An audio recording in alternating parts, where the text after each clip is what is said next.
Part 3, 3వ భాగం, Avatar hood, అవతార తత్వము అనుకుంటాం. ఇది కొంచెం ఈయన సొంతంగా చెప్పిన విషయం, కానీ చాలా అద్భుతంగా చెప్పాడు.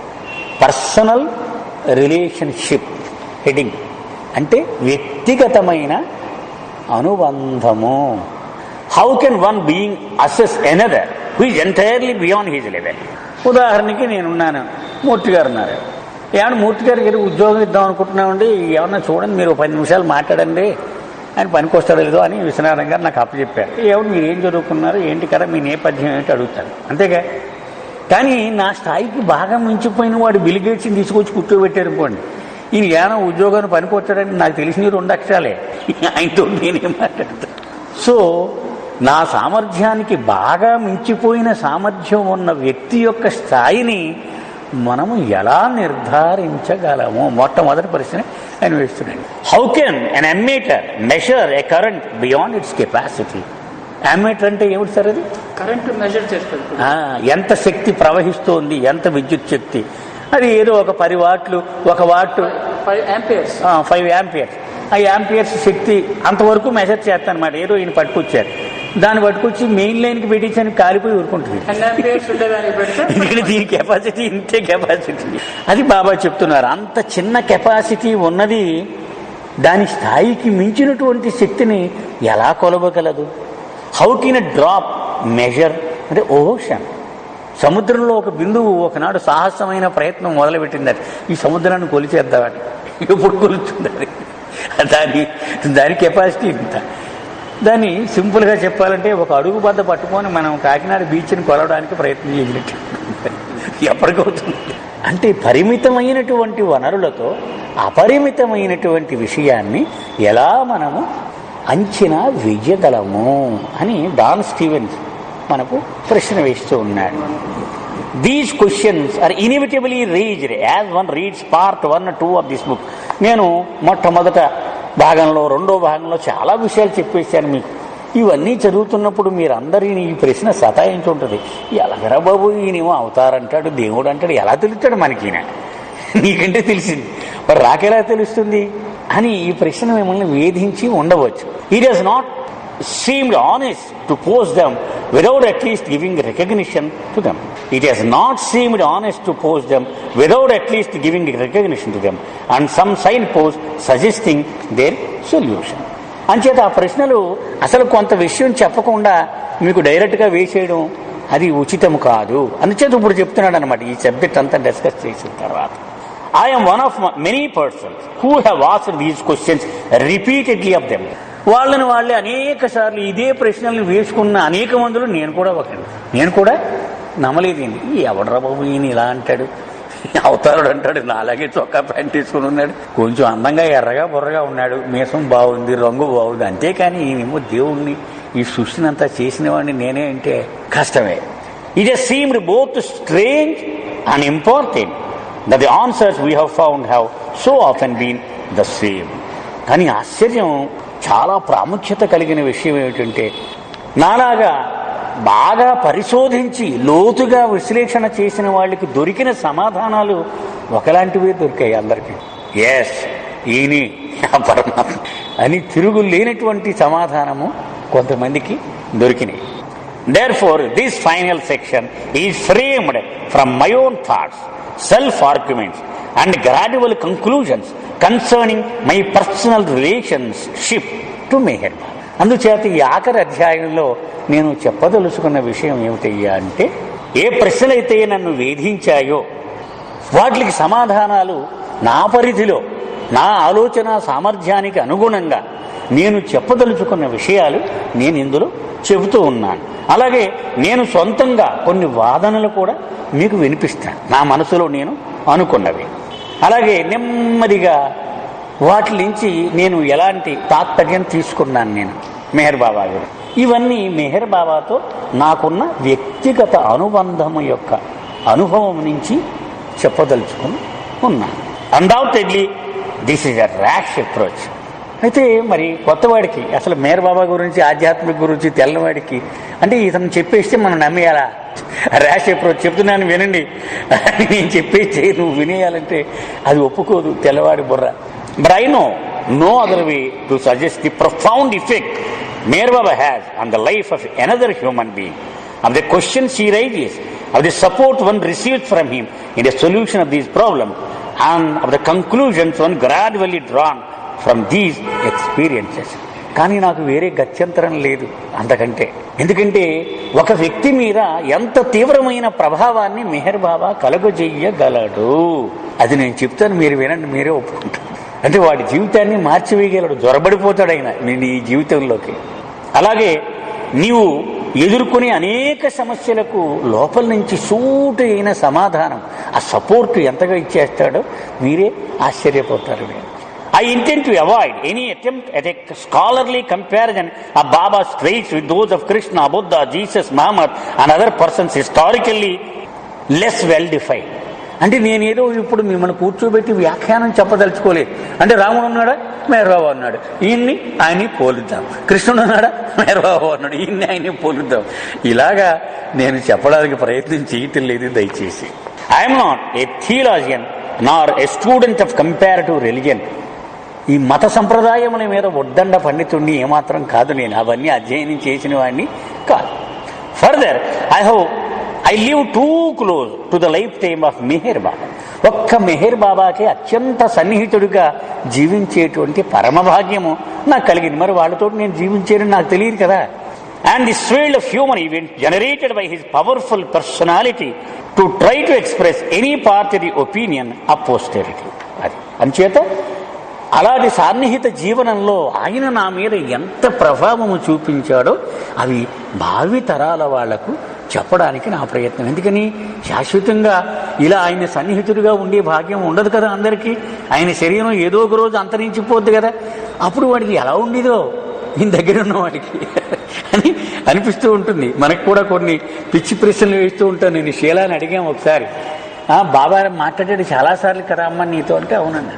ఏ భాషలో మాట్లాడేవాడు అంటే మౌనం అని తెలుసు, కానీ ఆ మౌనం కూడా సౌజ్ఞం చేసినప్పుడు ఇంకొకరితో చెప్పించినప్పుడు ఏ భాష వాడేవాడు? హిందీ ఎక్కువగా. అలాంటివి మనకు కొన్ని ఉంటాయన్నమాట. ఎందుకంటే ఆ దగ్గరగా ఉన్న వాళ్ళకే తెలుస్తాయి, పుస్తకాల్లో అవి దొరకవు.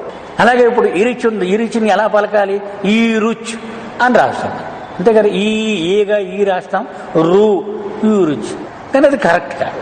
సో జసావాలా ఉన్నాడు కదా ఇరుచ్ తమ్ముడు, ఆయన అడిగేసాం, ఏమై బాబా ఆయన పేరు అసలు పేరు ఏరచ్, ఏనుగులు ఏ రా అలా అనమాట. అవి భౌతికంగా వాళ్లతోటి జీవించిన వాళ్ళకే కరెక్ట్గా తెలుస్తాయి.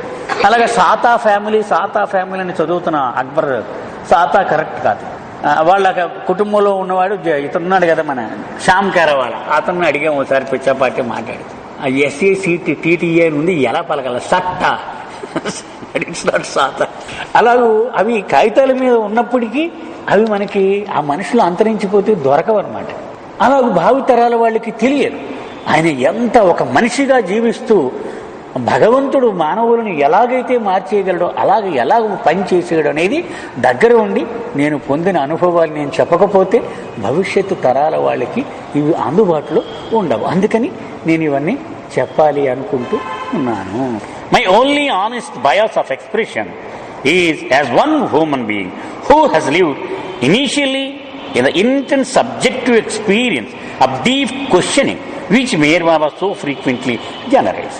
అయితే నాలో ఒక ముఖ్యమైన ఒక అలవాటు నాలో మీరు చదివితే మీకు అనిపించవచ్చు. ఏమిటయ్యా అంటే, నేను ఎప్పుడు ప్రశ్నలు వేసి సతాయించేస్తాను ఎవరినైనా సరే. నేను మామూలుగా ఊరుకోను. ప్రశ్నలు అవన్నీ బాబాయే నాలో చెయ్యి కెలికినవే నా మనసులో ఆ ప్రశ్నలన్నీ. అది మీకు ఎక్కువగా కనపడుతుంది నా ధోరణిలో. Later I have lived in the air of calm which seems equally to flow from him. రెండో భాగంలో ఈ నా మనసుని సంపూర్ణమైన నిశ్శబ్దంలోకి తోసేసాడు. ఆయన ఇంకేమీ లేదు, అలా కూర్చొని ఉండడమే. ఆ నిశ్శబ్దం నా మీద ఉధృతంగా ప్రవహిస్తూ ఉంటే నా మనసు లొంగిపోయింది. అంటే మొట్టమొదటి భాగంలో పూర్తిగా ప్రశ్నలు వేశాడు, తర్వాతి భాగంలో అంతా నిశ్శబ్దమే. Both the confusion as well as the clarities must be describe. నేను నా అనుభవాన్ని సంపూర్ణంగా మీకు చెప్పాలి అంటే నేను అనుభవించిన గందరగోళాన్ని పూర్తిగా చెప్పాలి. నేను పొందినటువంటి స్పష్టమైన అవగాహనను పూర్తిగా చెప్పాలి, లేకపోతే నేను అబద్ధం చెప్పినట్లే అవుతుంది. Because one forms the wrap while the other forms the woof of the fabric of spirit which is woven. అది అంటే నా అనుభవాలని ఒక దారంతో నేసినట్టుగా చూస్తే 2 రంగులతో పెట్టామనుకోండి, ఒకటి ప్రశ్నలు ఒకటి సమాధానం, ఒకటి ప్రశ్నలు సమాధానం. ఈ 2 దారాలతో అల్లితే అది కరెక్ట్ డిజైన్ వస్తుంది. నేను పడిన అగసాట్లు, ప్రశ్నలు, సంశయాలు, ఆయన ఇచ్చిన అనుభవాలు, ఈ 2 కూడా నా అనుభవంలో చెప్పాలి. It is important to give full recognition to both. రెండిటిని నేను ముఖ్యంగా ప్రస్తావన చేశాను నా అనుభవంలో. Because we in the western world have inherited it confusing attitude towards this essential interplay. తెల్లవాడిగా మా అందరికీ కూడా ఇదొక రోగం. ఏమిటది? గందరగోళం. ముందు తొందరగా ఒప్పుకోం. ఏదైనా విషయం చెప్పింది వినవయ్యా అంటే ఎందుకు వినాలి? వెంటనే ప్రశ్నిస్తుంది మనసు. ఎందుకు వినాలనో అది తెల్లవాడికి ఉన్నటువంటి ఒక అలవాటు. అది తప్పదు మాకు అందరికీ. Religion, philosophy and mysticism have come to mean a last possible antidote to the pains of life. ఒకటి జీవితాన్ని తీసుకుంటే అంతా హాయిగా సాఫీగా అలా వెళ్ళిపోతుంది అనుకోండి. టాప్ గేర్లో జీవితం. దేవుడితో పని లేదు, అసలు మతంతో పని లేదు, తత్వం అవన్నీ పక్కనట్టే మనకి కదా. కానీ జీవితంలో కష్టాలు పెరిగిపోయి వీటి నుంచి పరిష్కారము కోసము, ఈ నొప్పి నుంచి ఉపశమనము కోసము ఈ 3టిని వెతకడం మొదలు పెడతాట మనిషి. ఇది మతము, ఈ ఫిలాసఫీ తత్వము, మనిషికి అర్థం కాని మిస్టిసిజం అంటే గోప్యమైనటువంటి విషయాలు. మనసు మెటాఫిజిక్స్ అంటారు. అంటే భౌతికంగా కళ్ళకు కనిపించి ఈ శాస్త్రానికి నిలబడేది ఫిజిక్స్, దీనికి అతీతమైనది మెటాఫిజిక్స్. నీలో ఆత్మ ఉన్నది అంటే ఎక్కడుంది ఆత్మ అని ప్రశ్న వేస్తే లేదు, ఇక్కడంతా భగవంతుడే ఉన్నాడు అంటే ఏది దానికి సమాధానం? ఫిజిక్స్లో మనం రుజువు చేయలేము. అందుచేత ఈ జీవితములో ఉన్న నొప్పి నుంచి ఉపశమనం పొందడానికి ఈ 3 ఆశ్రయిస్తూ ఉంటాడు మానవుడు. When life becomes unbearably distressing, the contemplative arts are looked to for an element. అది ఉపశమనం కోసం, వీటి నుంచి బయటపడడం కోసం వీటిని ఆశ్రయిస్తూ ఉంటాం. Therefore it is assumed that they must not produce pain in themselves. అందుచేత ఆధ్యాత్మికం మళ్ళీ నీకు కొత్తగా కష్టాలు కలిగిస్తుందిరా అని చెబితే నేను వినను.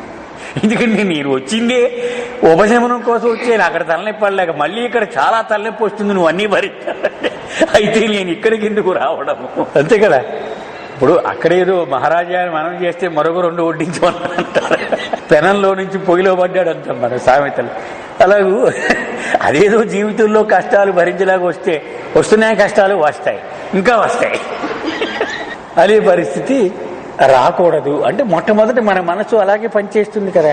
అందుచేత ఇక్కడ అంతా హాయిగా సాఫీగా సుఖంగా ఉండాలి అని ఒక రకమైన అవగాహన ఉంటుంది.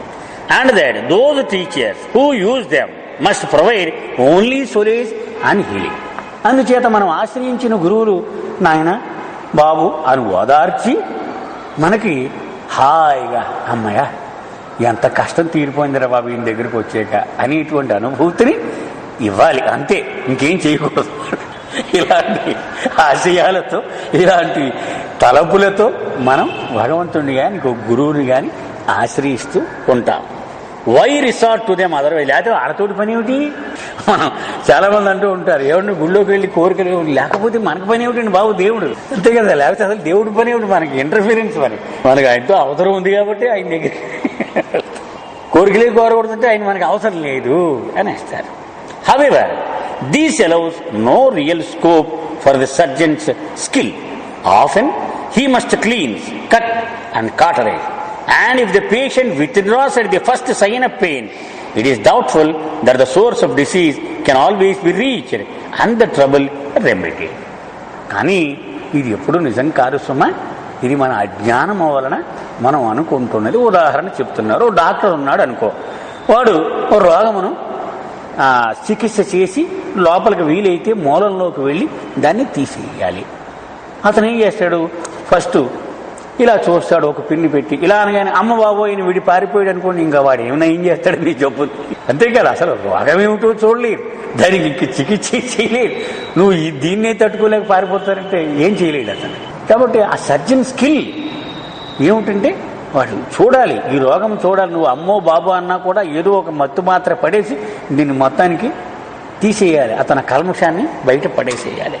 The east has learned perhaps more than we that there must be great effort and there must be great pain in man's coming to grips with himself. ఈ విషయంలో తూర్పు దేశాల వాళ్ళకి జోహార్లు చెప్పాలి మనం. ఎందుకంటే మనము చేసిన కృషి చాలా చిన్నది, వాళ్ళు అపారమైనటువంటి కృషి చేశారు దీని మీద. వాళ్ళు ఏమిటి కనిపెట్టారు?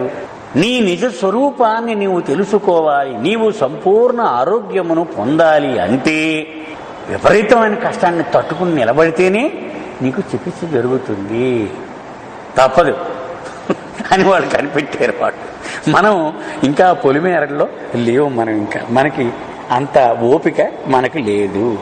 Yet many pursue the matter regardless of these deterrents. అయినా చాలామంది పాపం ప్రయత్నం చేస్తూనే ఉంటారు. ఎన్ని కష్టాలు ఉన్నాయండి, ప్రతివాడు అంతే కదా. మన ప్రపంచంలో చూస్తున్నాం, ప్రతివాడు దేవుణ్ణి ఆశ్రయించిన వాడే.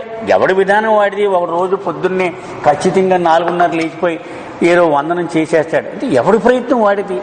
రకరకాలుగా అంటే ప్రయత్నం మాత్రం కొనసాగుతూ ఉంది. వాడు ఎప్పటికి సాధిస్తాడో మనకు తెలియదు.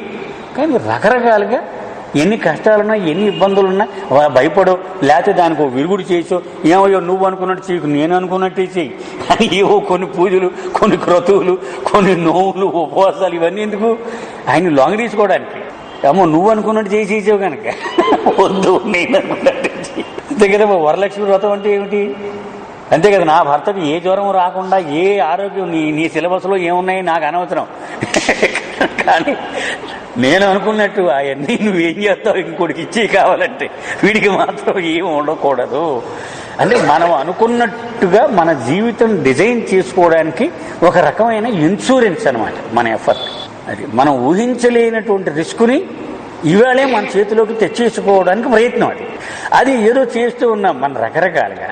కానీ ఇబ్బందులు ఉన్నాయని తెలుసు, అయినా ఏదో ఆయన తంటాలు పడుతున్నాం మన స్థాయిలో.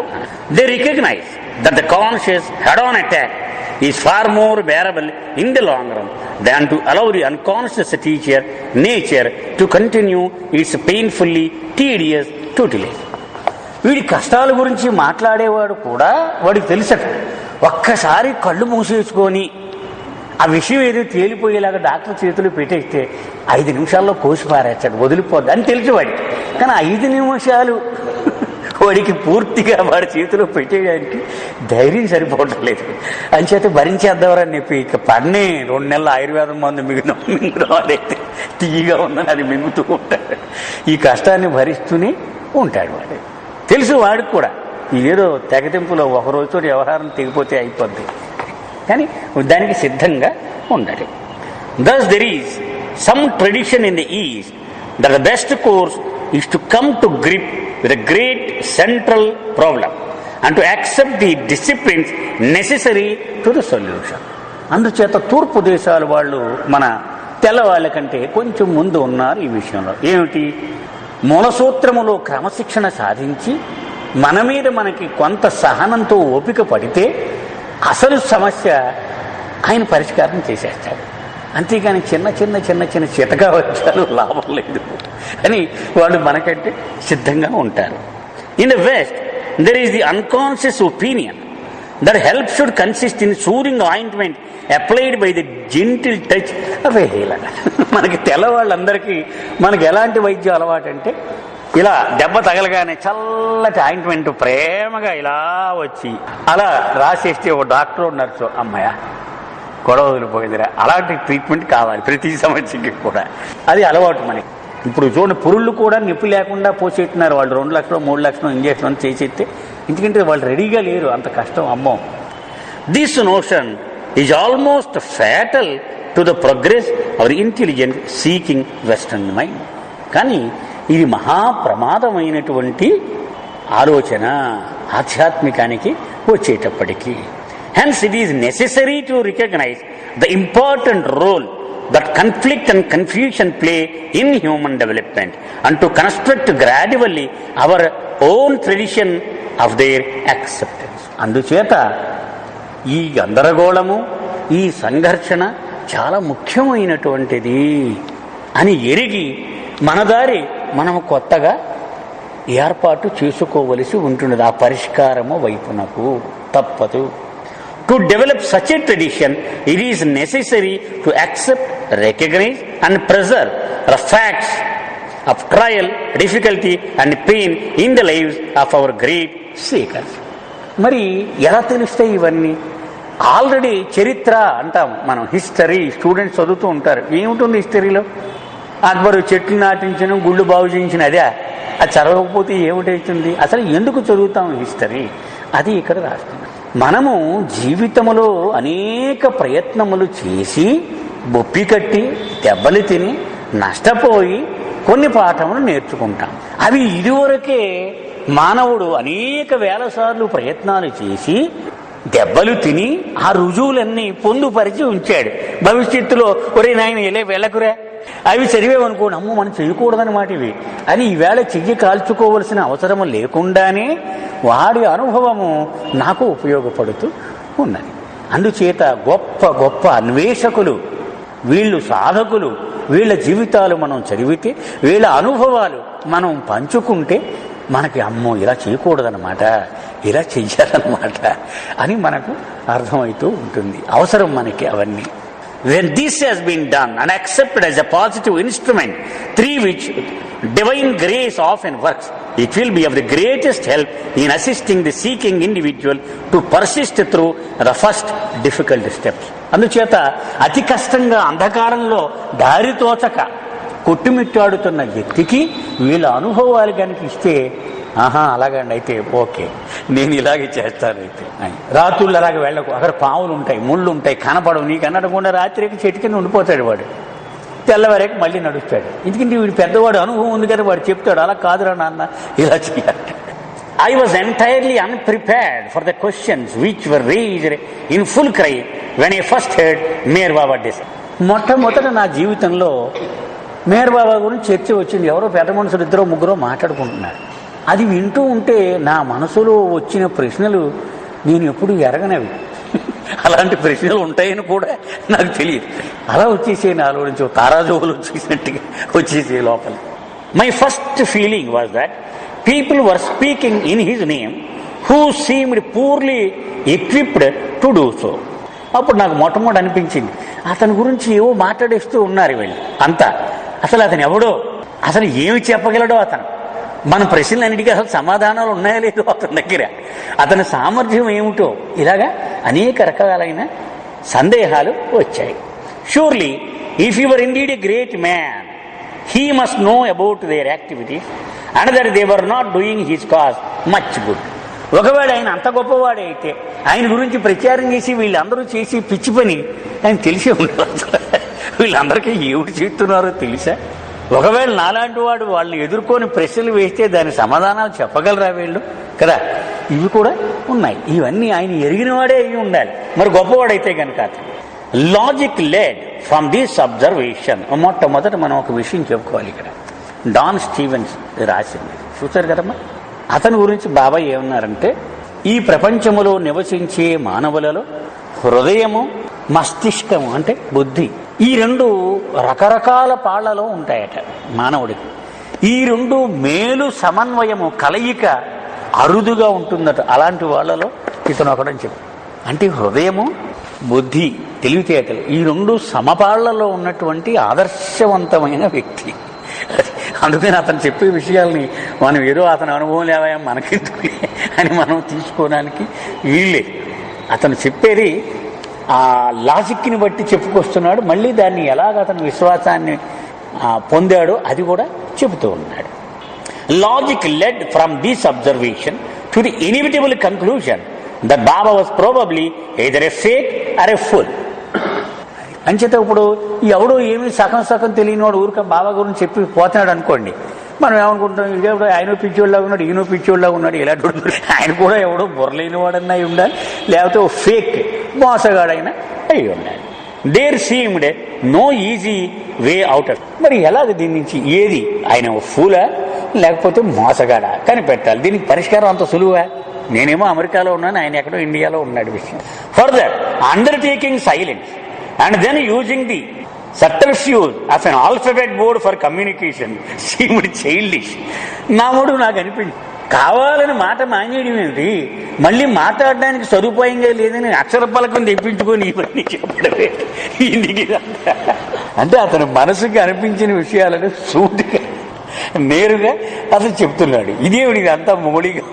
Next, there was the very troublesome fact that he seemed an occasion to interfere grossly in people's lives and finances, asking them to do things which disrupted the normal pattern of life. మనకు తక్కువ, పాశ్చిమ దేశాల్లో చాలా ఎక్కువగా జరిగింది ఇది. మనం బాబా జీవితాన్ని నిశితంగా గమనిస్తే తెలుస్తూ ఉంటుంది. కొంతమంది వెళ్ళేవారు, this is my son, he is now in the post graduation, you want him to join the university or stop his education అంటే let him stop his education అని కూడా మనిషి వెళ్ళిపోయేవాడు. వాడు ఇదేమిటి? ఇంకొకరి జీవితాల్లోకి జ్వరబడిపోవడానికి అసలు ఎవరిచ్చారు స్వతంత్రము? ఎందుకంటే తెల్లవాడు అంత సులువుగా ఒప్పుకోడు. అది మన తూర్పు దేశాల్లో అయితే గురువు అర్ణవాజు ఉందా, అర్ణవాజు అమ్మాయి ఇంటర్మీడియట్లోనే ఎక్కడో ఉండగా చదువు మానే అన్నారు, మానేసింది అమ్మాయి. తల్లిదండ్రులు కూడా స్కూల్ మానిపించేశారు. ఫస్ట్ ఇయర్ అయ్యి మానేసి ఇంట్లో కూర్చుంది. ఒక ఏడాది పోయిన తర్వాత మళ్ళీ జాయిన్ చేయన్నారు, మళ్ళీ జాయిన్ చేసేయాలి. అది మనం చేయగలమా?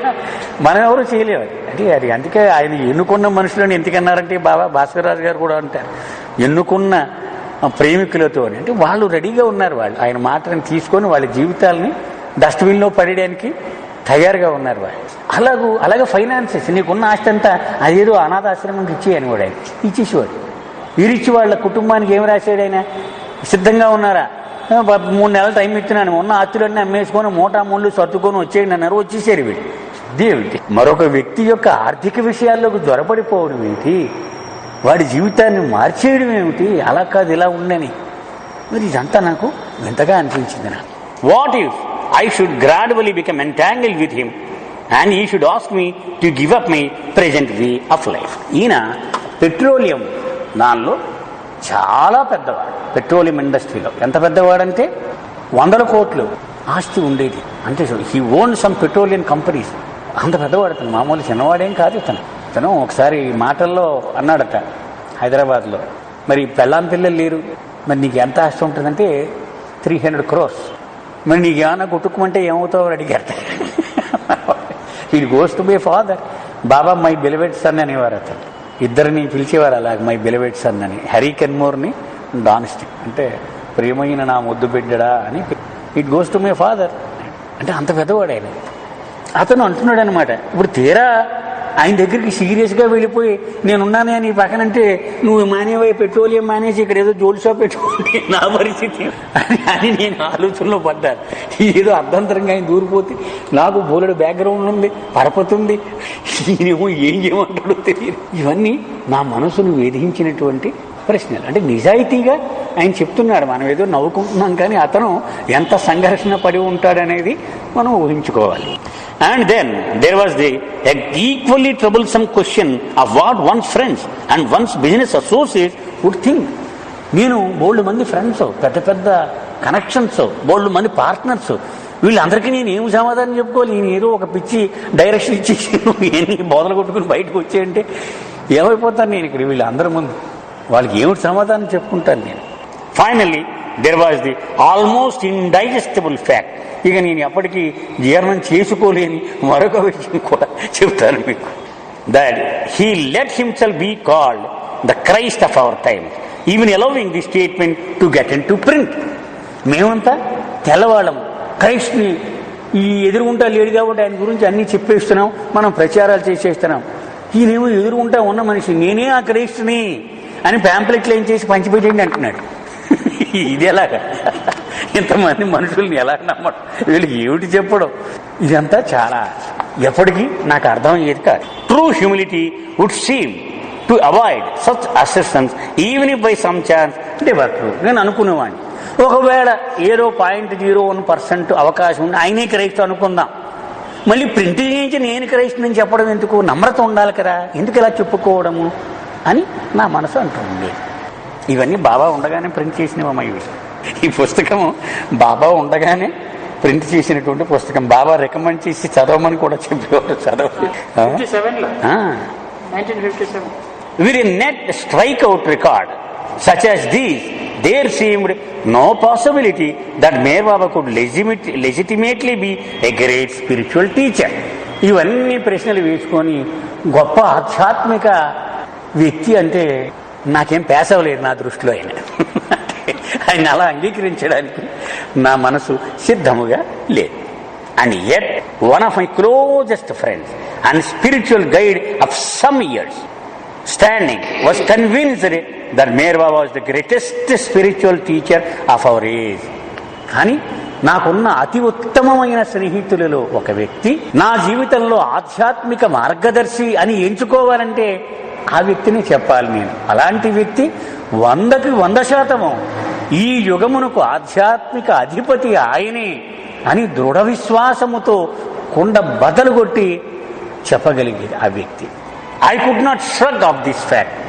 నా మేధస్సు చెప్పి ముందు చెప్పేశాను, కానీ ఈవిడ మాట ముందు నేను అంత సులభంగా అయితే ఏంటి అని నేను అనలేను. ఎందుకంటే ఆవిడ పరిస్థితి, నేను అంత విలువ, ఆవిడంటే అంత గౌరవం నాకు. తీసి పడేయగలనా? నా మనసు ఇలాంటి పిచ్చి ప్రశ్నలు వేసిందని.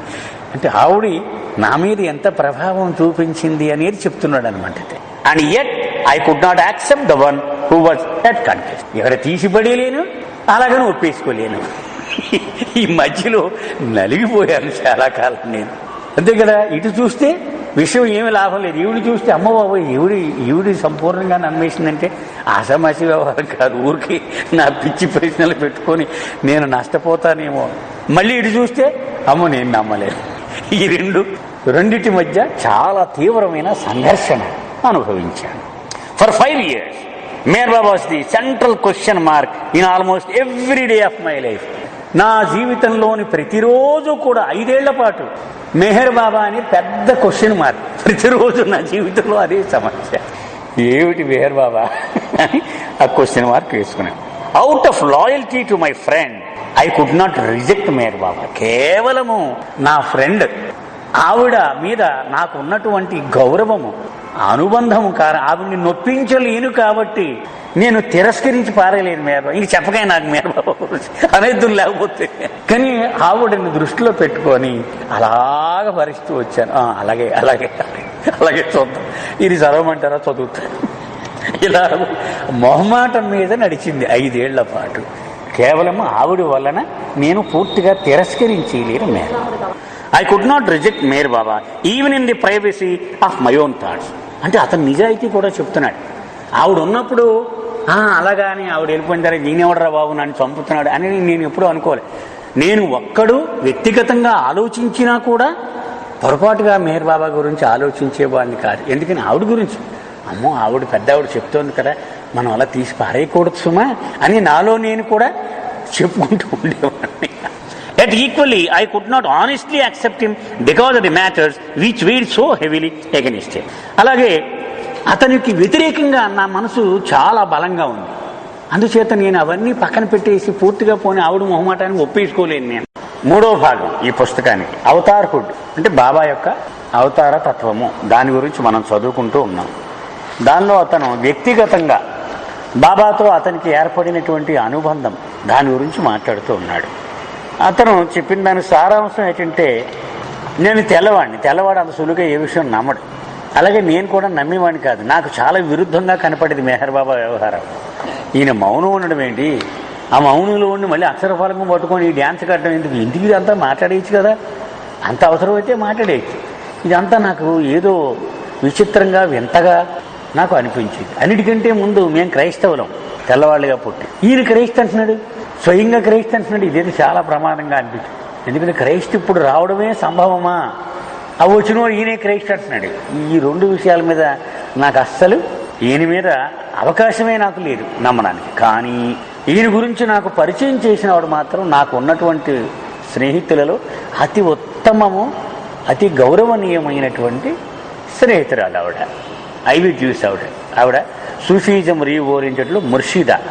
ఇతను సూఫీగా, ఆవిడ శిష్యుడు. ఇతను అంచేత నేను ఒక్కడినే ఉన్నప్పుడు వెంటనే తిట్టుకోవడానికి నేను అనుకున్నాడు, ఈ మేరబాబు గొడవ, ఈ గొడవ అంతా మన వెంటనే ఆవిడ జ్ఞాపకం వచ్చి, అమ్మో మనం కమ్ముకున్న పొరపాటును కూడా మనసులో కూడా అలా నిందించకూడదు, ఎందుకంటే ఆవిడ చెప్పింది కాబట్టి ఆలోచిద్దాం అని అలాగా అనుకుంటూ ఉండేవాడిని. అది నా పరిస్థితి అని అక్కడ దాకా మనం మొన్న ఆపినప్పుడు చదువు. I was forced to do something which I have never been able to do duplicate. నా జీవితంలో నేను ఎప్పుడూ చెయ్యని విషయం చేయాల్సి వచ్చింది. I constructed a watertight dam around all the black negation that wanted to flow out of me, and then camouflaged it so completely that I could walk casually by it several times a day. అది ఎలాగైందంటే మెహర్ బాబా గురించి నాలో పుట్టినటువంటి వ్యతిరేక భావం అంతా ఒక పెద్ద cover లాంటిది పెట్టేసి దానిలో మూడేసి పెట్టేసి, అంటే బయటికి లీక్ అవ్వకుండా, అంటే బయటికి తెలియకుండా. నా ఫ్రెండ్ బాధపడింది ఏమన్నా అంటే అంచేత బయట ఎక్కడ అది మెత్తకుండా, బయట మాట్లాడకుండా జాగ్రత్త పడేవాడిని. కానీ నాలో మాత్రం వ్యతిరేక భావం మాత్రం పూర్తిగా ఉంది. The feeling was entirely damped off, but I did allow my self a dry intellectual recognition of the issues still unsolved. కానీ నాకు ప్రతి నిమిషం కూడా అవి పొడుచుకొస్తూ ఉండే మనసులోంచి, ఇది ఎక్కడ నిజం అవుతుంది, ఇది ఎక్కడ కుదురుద్ది, ఇదే అనుకో. My first object lesson in the questions I had raised came from my business life. మొట్టమొదటే మనం కొన్ని చదువుకున్నాం, ముందు వారంలో చదువుకున్నప్పుడు ఏంటి, అక్కడ ఆయన తన అనుచరుల యొక్క వ్యక్తిగత జీవితంలోకి దూరిపోతున్నాడు. దూరిపోయి నువ్వు ఇలా చెయ్యి, నువ్వు ఇలా మానే, ఇలా చెయ్యి, ఇలా వద్దు అని చెప్తున్నాడు. కొంప కొల్లేరైపోతుంది. నేనేమో పెద్ద బిజినెస్లో ఉన్నవాడిని, నాకేదో ఈయన ఈ బిజినెస్ అంతా మానే అన్నాడంటే నేనేం చేయాలి ఇప్పుడు అర్థంతరంగా. ఇప్పుడు బోల్డ్ మంది నా మీద ఆధారపడి ఉన్నారు, నన్ను నమ్ముకొని ఇన్వెస్ట్ చేసిన వాళ్ళు చాలామంది ఉన్నారు. నేను మొట్టమొదట నా వ్యాపార జీవితంలో గుణపాఠం నేర్చుకున్నాను. I think no one is given any organisational responsibility without concluding very quickly that the job must be done with the material available. ఎవడైనా సరే వ్యాపారం చేసేవాడు ఏం చేస్తాడు, ఏమయ్యా నీకున్నది ఇది, ఇదిగో ఇది ఆఫీస్, ఇదిగో వేల మనుషులు, ఇదిగో ఆఫీస్ ప్రెమిసెస్, దీంతో నువ్వు వ్యాపారం చేయాలి అని ఖచ్చితంగా ఇప్పుడు. అంతేగాని నాకు అమెరికా నుంచి తెప్పించాలి, నాకు ఇట్లా నుంచి తెప్పించాలంటే ఖాళీకి అంటాడు. ఉన్న వనరులు దీంతో నువ్వు నడపాలి బిజినెస్ అని చెప్పకుండా ఎవడు కూడా వ్యాపారం అప్పచెప్పడు ఎవరికి కూడా. Further, if there is one human crime greater than that of making blunders, it is failing to try to help and support the people who are doing the blundering. అలాగే వ్యాపారంలో మొట్టమొదట ఒక ప్రాథమిక సూత్రం ఉంది. ఎవడైనా తప్పు చేస్తూ ఉంటే వాడికి తప్పు చేస్తున్నావని చెప్పి తప్పు చేయకుండా దోహదం చేయాలి. అలా కాదురా నాన్న, ఇలా చేయాలి, ఇలా చేస్తే తప్పు ఉండదు. అలా చెప్పకపోతే వాడు వేస్ట్, ఇంకా ఆర్గనైజేషన్లో ఉండడం అనవసరం వాడు. అలాంటి వాడు అంటే ఎదుటివాడు తప్పు చేస్తుంటే గమనించి వాడు తప్పు చేయకుండా వాడికి సాయం చేయాలి. There is certainly a time to goad people, a prod people into better performance, but the horse carrying the load does not live on prods alone. అది ఇప్పుడు అంటే వ్యాపార దీనిలో ఇది బిజినెస్ మేనేజ్మెంట్లో చెప్తూ ఉంటారు అన్నమాట. శబాష్ శబాష్ శబాష్, చాలా బాగా అంటూ ఉంటే వాడు ఇంకా పరిగెడుతూ ఉంటాడు. ఒకసారి అది ఒక పార్ట్ వ్యాపార జీవితం. అయితే ఉట్టి పొగడతలతో సరిపోదు. వాడి బండి లాగుతున్న గుర్రానికి రోజు దాన పెట్టాలి కదా. శబాష్ శబాష్ అంటే అది 2 రోజులు 3 రోజులు ఆగిపోతుంది. నాకు ముందు దానా సంగతి చూడు, తర్వాత చూద్దాం. Further, many mistakes can be forgiven if they have been made with honest intent. అలాగే నిజాయితీతో చేసిన తప్పులు ఏమైనా ఉంటే తప్పకుండా క్షమించవచ్చు. అంటే ఇవి నేర్చుకున్నాను నేను అంటున్నాడు అతను. ఈ మేయర్ బాబాని వ్యతిరేకిస్తూనే ఇవి నేను నేర్చుకున్నాను. Within 2 years these things had been made crystal clear. ఒక 2 ఏళ్ళు అయిందేమో ఇలా మేయర్ బాబా గురించి అలా పడుతూ I began to suspect that perhaps Meher Baba found himself in a position in which every other boss finds himself, of having to make the best possible use of the resources at hand. అప్పుడు నాకు చిన్న అనుమానం వచ్చింది. ఎవడైనా సరే business నడిపేటువంటి boss ఉన్నటువంటి వనరులను maximum ఉపయోగించుకోవాలి. అంటే ఆయన పడుకోనివ్వకూడదు. ఇప్పుడు మనం ఏం చేస్తాం, 4 కూళ్ళని పెట్టుకుంటే మనం మధ్యాహ్నం రెస్ట్ తీసుకోవడానికి అలవాటు పడిన వేళ నిద్ర మానేసి ఆడు ఏం చేస్తాడు, ఇలా కూర్చుని పోయాడు, రా రా రా, ఎందుకని డబ్బులు ఇచ్చాం కాబట్టి వాడితో పూర్తిగా పని చేయించుకుని తీరాలి. అది ఏ బాస్కైనా ప్రాథమిక లక్షణం బిజినెస్లో. మెహర్ బాబా కూడా అదే చేస్తున్నాడేమో అని నాకు అనుమానం వచ్చింది ఒకసారి. Once having come to these conclusions, the rest of the answers began to come quickly. ఇది మొట్టమొదట నాకు అనిపించగానే మిగిలిన వాటికి కూడా సమాధానాలు రావడం మొదలెట్టింది. నేను ఏవేవైతే ఆయనకు వ్యతిరేకిస్తూ వచ్చానో ఒకటి నెమ్మదిగా పలచబడుతూ సమాధానాలు వస్తూ ఉన్నాయి. I met several people who had been with Meher Baba. Meher బాబాతో భౌతికంగా అనుబంధం ఉన్న అనేక మంది వ్యక్తుల్ని కలిశాను నేను. ఎవరు? Kitty Davy, Elizabeth Patterson, Margaret Craske, ఇలా ఆ తొలితరము పాశ్చాత్య ప్రేమికులంతా. And it was readily apparent that generally they were of unusual calibre. వాళ్ళని చూడగానే అమ్మ వీళ్ళు మామూలు మనుషులు కాదు, ఏదో ఆషామాషిగా ఏదో కాలక్షేపానికి, అమ్మ బాబోయ్ వీళ్ళ సామర్థ్యం చూసి ఇదేదో మామూలు ఆషామాషిగా వదిలేయవలసిన వ్యవహారం కాదు, వీళ్ళు ఒక్కొక్కడు ఇంత క్యాలిబర్ ఉన్నది మనుషుల్లో. My first point definitely had been obvious. మొట్టమొదట నేను అనుకున్నాను ఏదో ఈ సౌకవార మనసుని ఇలా పెట్టుకుని ఇలా నాటకం ఆడుతున్నాడు ఈయన అని మొట్టమొదట అనుకున్నది తీసి పడేసాను. తప్పు నేను అనుకున్నాను. The question of observing silence was also soon parried into neutrality.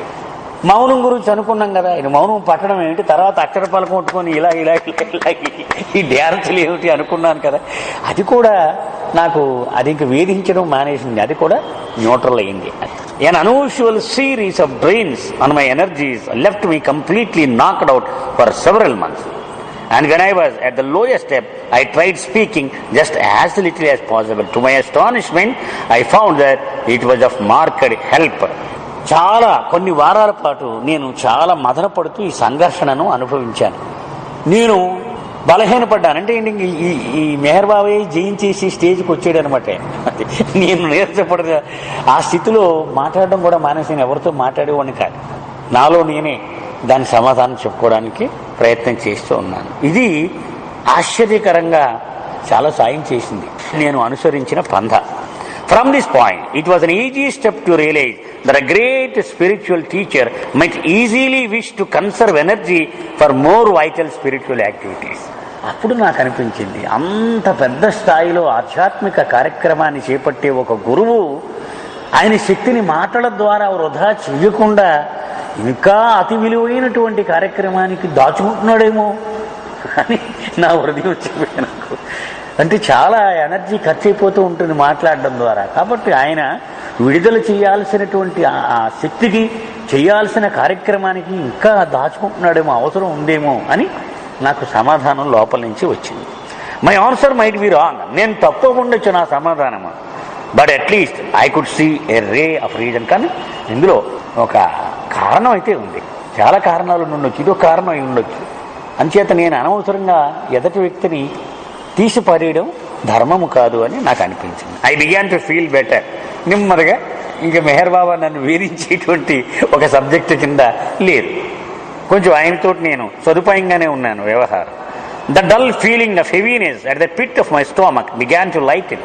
కడుపులో ఏదో దేవేస్తున్నట్టు ఉండేది ఇది వరకు మెహర్ బాబా అనగానే. ఇప్పుడు అది నెమ్మదిగా మాయమైపోయింది, మామూలుగానే ఉంది. మెహర్ బాబా అంటే నేనేం అనుకోవట్లే లోపల నుంచి. And I could feel that one day I would be able to exhume the whole matter and work it out. ఏం పర్వాలేదు, ఉన్న సమస్యలన్నీ ఏదో రోజు ఆరో చిక్కులు ముడిలు విప్పుకొని నేను పరిష్కారం చేసుకోగలను అనిపించింది.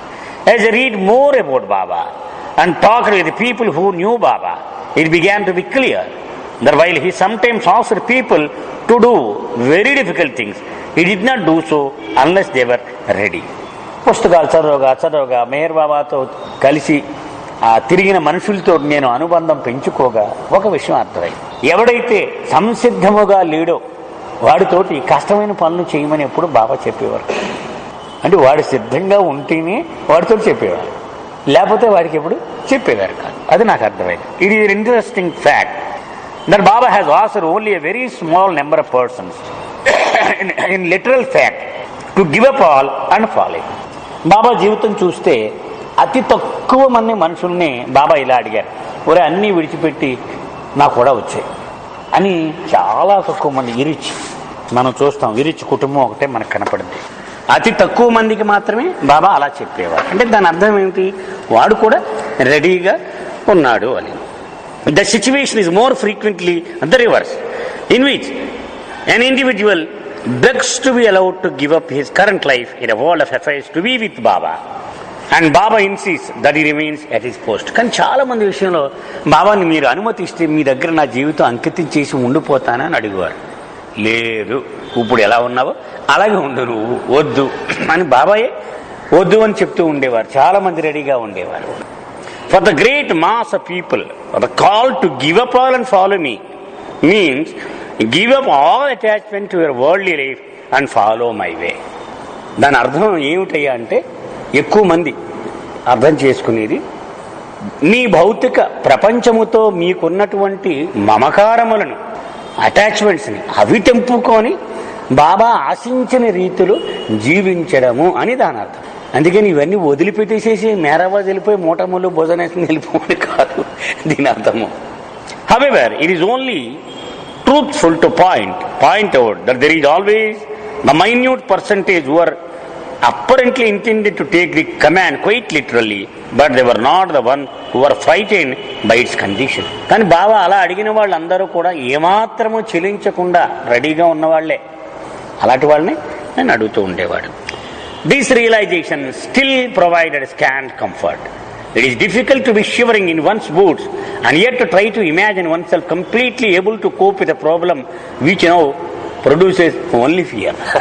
కాళ్ళులో వణుకుందట ఇంకా, కానీ బయటికి మాత్రం బెంకింగా ఉంటూ ఉంటారు. అది అలాగే మనం మామూలు సగటు మానవుడు అలాగే ఉంటాడు కదా. ఏం పర్వాలేదు, నువ్వు సర్వం వదిలే అంటే వదిలినాక రెడీగా ఉన్నారు కదా, కాళ్ళు వణుకుతూ ఉంటాయని చెప్తున్నాడు. The fear must be met over and over again. ఆ భయం తరచూ దాన్ని ఎదుర్కొంటూ ఉండాలి. ఏదో ఒక రోజు అది మనని వదిలిపెట్టేస్తుంది. And face in so many ways that it becomes a familiar face, then it begins to wither. ఆ భయం బాగా అలవాటు అయిపోవాలండి మనకంటే. అనేక పర్యాయాలు దాన్ని ఫేస్ చేస్తే ఏమవుద్ది అని ఏదో రోజుని దాన్ని పట్టించుకోవడం మానేస్తాం. As for friends and one's business associates, నేను పెద్ద వ్యాపారస్తుడిని, నాకు బోలెడు మంది పార్ట్నర్స్ వాళ్ళు వీళ్ళు ఉంటాయి. వీళ్ళ విషయం అది కూడా చెప్తున్నాడు. Well, people of good calibre are surprisingly tolerant of another person's odd problems. పాపం వాళ్ళంతా పెద్దవాళ్ళు కదా. పెద్దవాడు అంటే వాడికున్న లక్షణం చెప్తున్నాడు. ఎదుటి వ్యక్తికి కొన్ని వింతైన ప్రత్యేకమైన సమస్యలు ఉండొచ్చు, వాటిని మనం గౌరవంతో పట్టించుకోకూడదు అనే లక్షణం కూడా పెద్దవాడు అనేవాడికి ఉండాలంట. లేకపోతే వాడు పెద్దవాడు అవ్వడు. ఏమండి రేపు పొద్దున మీటింగ్ పెట్టే మీరు రాలేదు నిన్న అంటే ఇలా కొంచెం ప్రాబ్లం వచ్చిందంటే ఓకే సార్ అని వాడు అర్థం చేసుకోగలగాలి. మరి వీడి ఇబ్బందిని వాడు అర్థం చేసుకోగలిగి ఉండాలి. Their calibre is usually built solidly on their recognition of their own profound needs. They stick by one. All in all, it is surprising how little a crisis is involved in accepting someone such as Meher Baba as one's guide and to allow that fact to become known. అంటే ఇతని జీవితంలో ఇతను పడినటువంటి సమస్యలు మెహర్ బాబాను గురువుగా అంగీకరించి ప్రపంచానికి వెల్లడి చేయడం, అది ఎంత కష్టమైన పనో అది మాటల్లో చెప్పలేము. అంటే అతను ఆ వ్యాపార సర్కిల్స్లో ఎన్ని ఇబ్బందులు పడ్డాడో అవన్నీ చెప్తున్నాడు అనమాట. అవన్నీ this left one final question. ఇంకా ఆఖరిది అన్నీ దాటేశాను, చివరిది ఉండిపోయింది. The Christhood of Meher Baba. అదేమిటి? మెహర్ బాబాయే క్రైస్తవుడు. ఇదే చాలా కష్టమైంది. అది was really the avatar of the age. ఆయన చెప్పుకుంటున్నట్టుగా ఆయన యుగావతారుడైనా? If he was, how could I know it? ఒకవేళ అలాగైతే అయి ఉండొచ్చు, కానీ నాకెలా తెలుస్తాడు? ఇది చాలా జటిలంగా మారింది. I believe that I cannot know until the day I too have finally achieved that Godhood within me, for only perfection can know perfection. అప్పుడు నా మనసు ఒకటి చెప్పింది, ఆయన పరిపూర్ణుడో కాదో నీకు ఎలా తెలుస్తుంది? నువ్వు పరిపూర్ణుడు అయితేనే తెలుస్తుంది. అంచేత నువ్వు కూడా ఏదో ఒక రోజు అలాంటి పరిపూర్ణుడు అయినప్పుడు తెలుసు, అప్పుడు దాకా నీకు తెలియదు అని నా హృదయం చెబుతూ ఉండేది. బాబా కూడా అదే అనేవారు కదా, only a perfect one can understand another perfect one అనేవారు బాబా. మరి అయితే అప్పుడు దాకా డౌటేనా? అప్పుడు దాకా ఇలాగే పోన్లే అని సర్దుకోవడమేనా? Nevertheless, it is important that I work constantly at this question, and it is important that others work hard at it also. అది మొత్తానికి నేను మాత్రం ఇదే దీని మీద ఎప్పుడు బుర్రలో ఇదే ఆలోచించేవాడు. ఈయన క్రైస్తేనా, ఎలా తెలుస్తుంది మనకి? ఇదే విషయం మీద ఎప్పుడు మదన పడుతూ ఉండేవాడు. It cannot be sloughed off on the basis that it is a matter of no real concern for one self. అది ఇదేదో మనకి సంబంధించింది కాదులే అని తీసిపారేసి అంత చిన్న విషయం కాదు ఇది. It is the most supremely important question which anyone can ask. ఇదట మన జీవితంలో అతి విశిష్టమైన ప్రశ్న. ఇది ఎవడైనా సరే, ఏ మానవుడైనా సరే వేసుకునేటువంటి అంత విశిష్టమైన ప్రశ్న. Because in it lies the ultimate question, why am I here. ఎందుకని ఈ ప్రశ్న కనుక సమాధానం దొరికితే అసలు నేను ఇక్కడికి ఎందుకు వచ్చాను తెలిసిపోద్ది వాడికి. అంత గొప్ప ప్రశ్న అది. అసలు మేర్ బాబా ఎవడు, మేర్ బాబా దేవుడా, మేర్ బాబా అవతారుడా అని కనుక వాడి పట్టుకొని దాన్ని పీడిస్తే వాడి జీవితానికే పరిష్కారం దొరికేస్తాయి. అసలు ఎందుకు నేను ఇక్కడ ఉన్నాను, అది చాలా బాగా చెప్పారు గాడ్ స్పీక్స్లో మొన్న చెప్పిన దానిలో. అంటే మనం ఎవరికి వాడి మనం ఎక్కడి నుంచి వచ్చాము, ఇక్కడ ఎందుకున్నాము, ఎక్కడికి వెళ్తున్నాము అని అందరితో చెప్పించేసి. My original distress at Meher Baba's unusual way of working was typical of, although perhaps more acute than the difficulties many people have. మిగిలిన వాళ్ళతో పోలిస్తే నాకు చాలా ఎక్కువ ఇబ్బందులు ఎదురయ్యాయి మేర్ బాబా యొక్క అసాధారణమైన కార్య విధానం వలన, అది కూడా చెప్తున్నట్టు. But such upset is only the introduction to the man himself. కానీ అటువంటివి ఆ మనిషి వాడిని వాడు తెలుసుకోవడానికి అది పరిచయం లాంటివి. ఈ కష్టాలన్నీ కూడా వాడికి అవసరం, ఇవన్నీ కూడా ఏ మనిషికైనా సరే.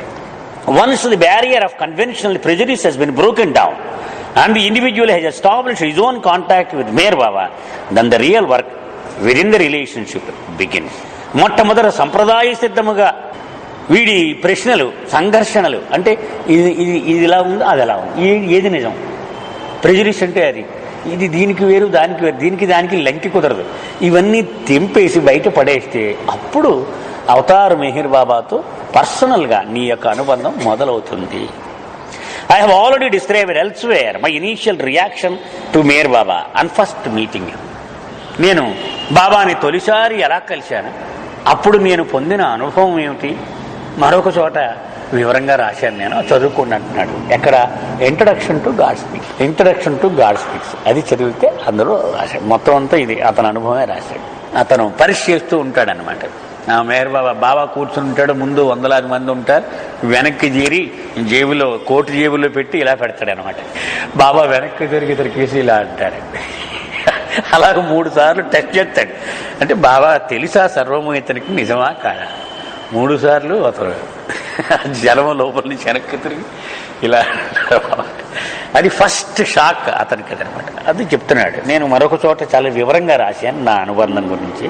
is entirely unexpected impact on my internal functioning, which resulted within 2 days in virtual elimination of my strong tendency to worry, was only a clue to what was to come. ఇతనికి తీవ్రమైనటువంటి ఒక పోకడ అంటాం మనం, అలవాటు. ఏమిటి? వర్రీ, ఆందోళన చెందుతూ ఉండడం అనేది చాలా పెద్ద అలవాటు నాకు. 2 రోజుల్లో పోయింది అది. అంటే బాబాని కలిసిన 2 రోజుల్లో అది నా తీవ్రమైన ప్రభావం చూపించింది నా జీవితం మీద. ఇంకా తర్వాత నా జీవితం టోటల్గా మారిపోయింది. During the next 4 years, 1952 to 1956, I was with Meher Baba, first for 2 weeks in India and then for somewhat longer in America. ఆ తర్వాత 2 సందర్భాల్లో బాబాతో ఎక్కువ కాలం ఉండే అవకాశం నాకు వచ్చింది. 2 వారాల పాటు ఇండియాలో ఉన్నా. ఆ తర్వాత అమెరికాలో కొంచెం ఎక్కువే ఆయనతో కలిసి ఉన్నాను. This is not a large total, but it would be more accurate to say that I was with him all the time, for I felt constantly and powerfully his guiding influence. కానీ నేను ఒక మాట చెప్పగలను, ఎప్పుడూ ఆయన నాతోనే ఉన్నాడు. అంటే భౌతికంగా ఇప్పుడు ఈ చెప్పిన టైమే మీకు లెక్క అవ్వచ్చు కాక భౌతికంగా, కానీ ఆయన ఎప్పుడూ నాతోటే ఉన్నాడు.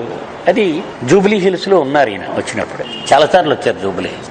వచ్చినప్పుడు అటెండ్ అవుతూ ఉండేవాళ్ళం మేము, ఒక్కొక్కడు డ్యూటీ వేసుకొని. మార్నింగ్ వాక్కి వెళుతున్నాడు, ఆ ట్రాక్ ఉంది కదండి, అందులో పక్కన మీనాక్షమ్మ గారు అబ్బాయి ఫణి అని పట్టుకొని ఉన్నాడు. బాబా మార్నింగ్ వాక్కి వెళ్ళేవారట, నిన్ను కూడా తీసుకెళ్ళేవారట కదా అని అడిగాడు. అప్పుడు మొహం ఇలాగ మారిపోయింది అనమాట, ప్రసన్నంగా సీక్రెట్గా. ఇప్పుడు ఇక్కడ ఇదిగో ఈ సైడ్ ఉన్నాడు బాబా, ఇతను పక్కన ఉన్నాడు, ఇప్పుడు ఎప్పుడు మార్నింగ్ వాక్లో నా పక్కన ఉంటాడు బాబా అని చెప్పాడు. ఇక్కడ ఇప్పుడు ఉన్నాడని చెప్పాడు. సో ఎప్పుడు కూడా అతను ఆబ్సెంట్గా ఉండడు, అది ఇతను చెప్తున్నాడు అనమాట. నేను భౌతికంగా 2 వారాలు ఇండియాలో ఉన్నాను, ఇంకొంచెం ఎక్కువ రోజులు అమెరికాలో ఉన్నానని చెప్పినప్పటికీ ఆయన నన్ను విడిచి ఎప్పుడు ఉండలేదు. This is a fragile point which I wish to reinforce. ఇది కొంచెం నమ్మడం కష్టమే, కానీ నేను కొండ బదులు కొట్టి గట్టిగా చెప్తున్నాను, నేను నొక్కి నొక్కి చెప్తున్నాను ఈ విషయం మాత్రం. ఎందుకని ఆయన నాతో సదా ఉన్నాడు అనే విషయం.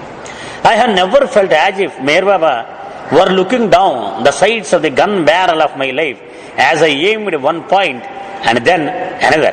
I am sure I would be annoyed by such supervision on my moves. అంటే దాని అర్థం పోలీసు వాళ్ళగా మెహర్ బాబా నేను చేసి ప్రతి పనికి ఏం చేస్తున్నాడు వీడు తప్ప రైట అని అలా చూస్తున్నాడని కాదు, నాకు ఇష్టం ఉండదు కూడా అలాగా.